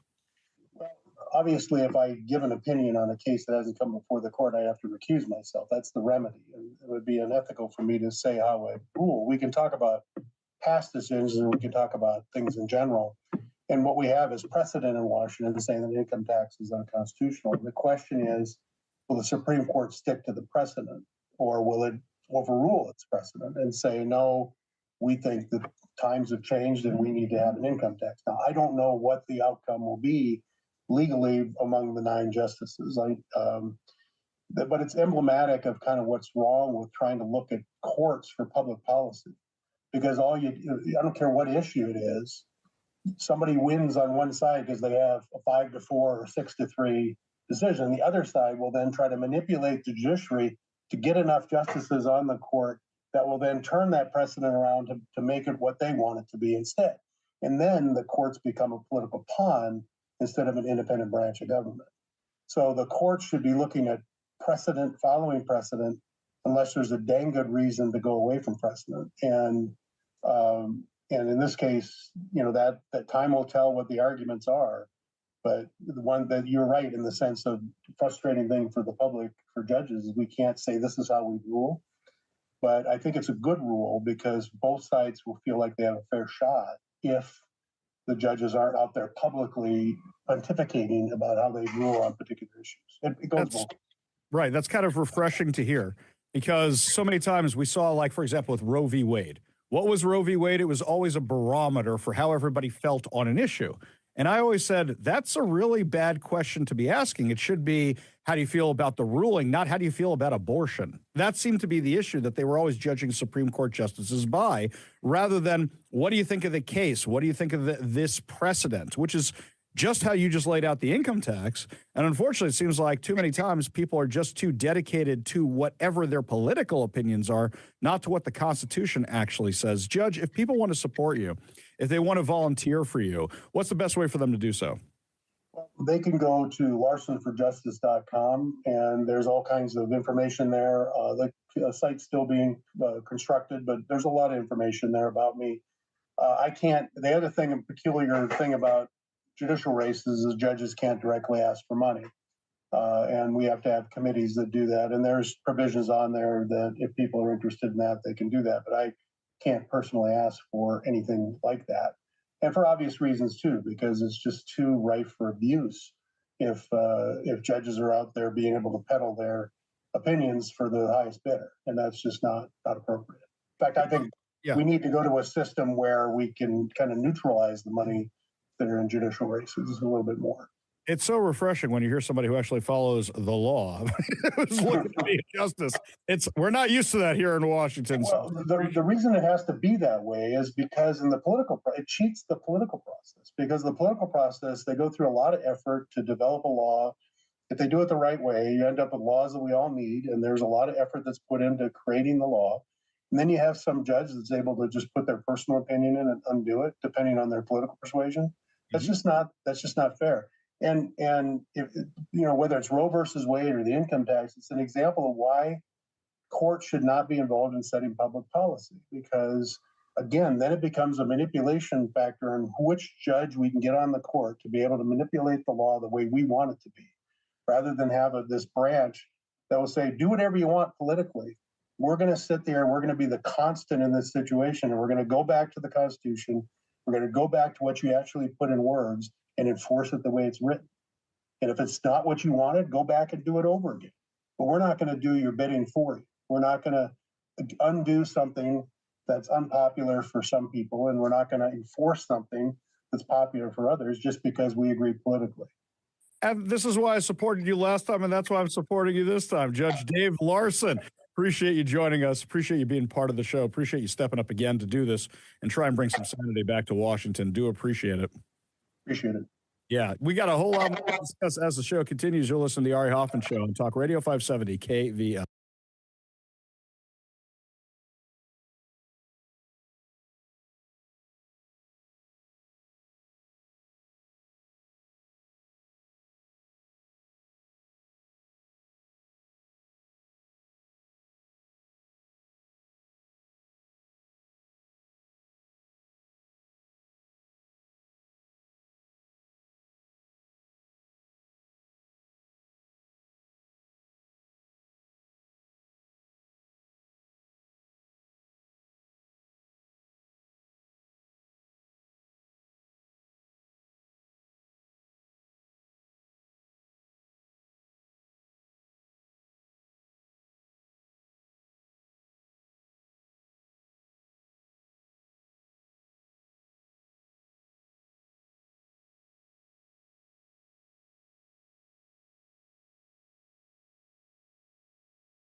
Only good news to wrap up another amazing episode of the Ari Hoffman Show right here on Talk Radio 570 KVI. And first, I want to remind everybody about our contest that is going on right now over at KVI.com. We are giving away 2 advanced screening tickets to see Universal Pictures' Reminders of Him, the highly anticipated film adaptation from best-selling author Colleen Hoover.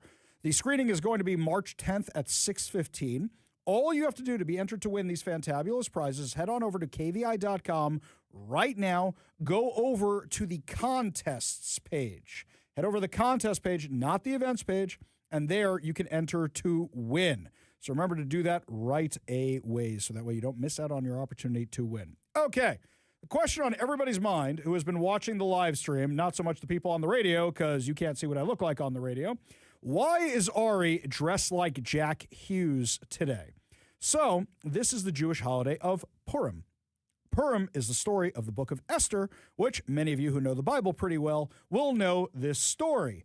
So, what happened was years and years and years ago, sometime around the 5th century, what happened was the Persian king Artaxerxes had a big party. This party was to celebrate the fact that the prophecy hadn't come true that the Jews were going to rebuild the temple. Turns out they got the math wrong. So what happens is he throws this big party using a lot of the vessels that were taken from the first temple. And a lot of Jews attended that party. So God decided to punish the Jews by sending this guy Haman to go after them. Haman held a lot to decide what day he wanted to kill the Jews on. It's called a Pur. Pur means a lot. Purim, that's where the name of the holiday comes from. So what happened? Queen Esther, who had recently married the king, she was informed by her uncle Mordecai that, hey, we got this big problem. Can you go talk to the king? So she goes and talks to the king and says, I want to invite you to a party. Invites him to a party. He says, what do you want from me? What can I do for you? And she says, no, I want you to come to another party. And the party's so great. He says, great. What can you do for me? What can I do for you, rather? And she says, I want you to come to another party. And finally, at the third party, she says, this guy Haman, who you put in charge of everything, wants to kill all the Jews, who had this lottery, went to kill the Jews. He's the one who wants to do it. He wants to kill people like me because I'm Jewish. And the king gets really, really mad about this and executes Haman and his 10 sons, and then sends out letters to the entire king. You know those emails I sent you before? You know those letters I sent you before saying, hey, kill all the Jews? Yeah, it turns out the Jews can defend themselves, and the Jews were able to survive, and then went back and built the second temple.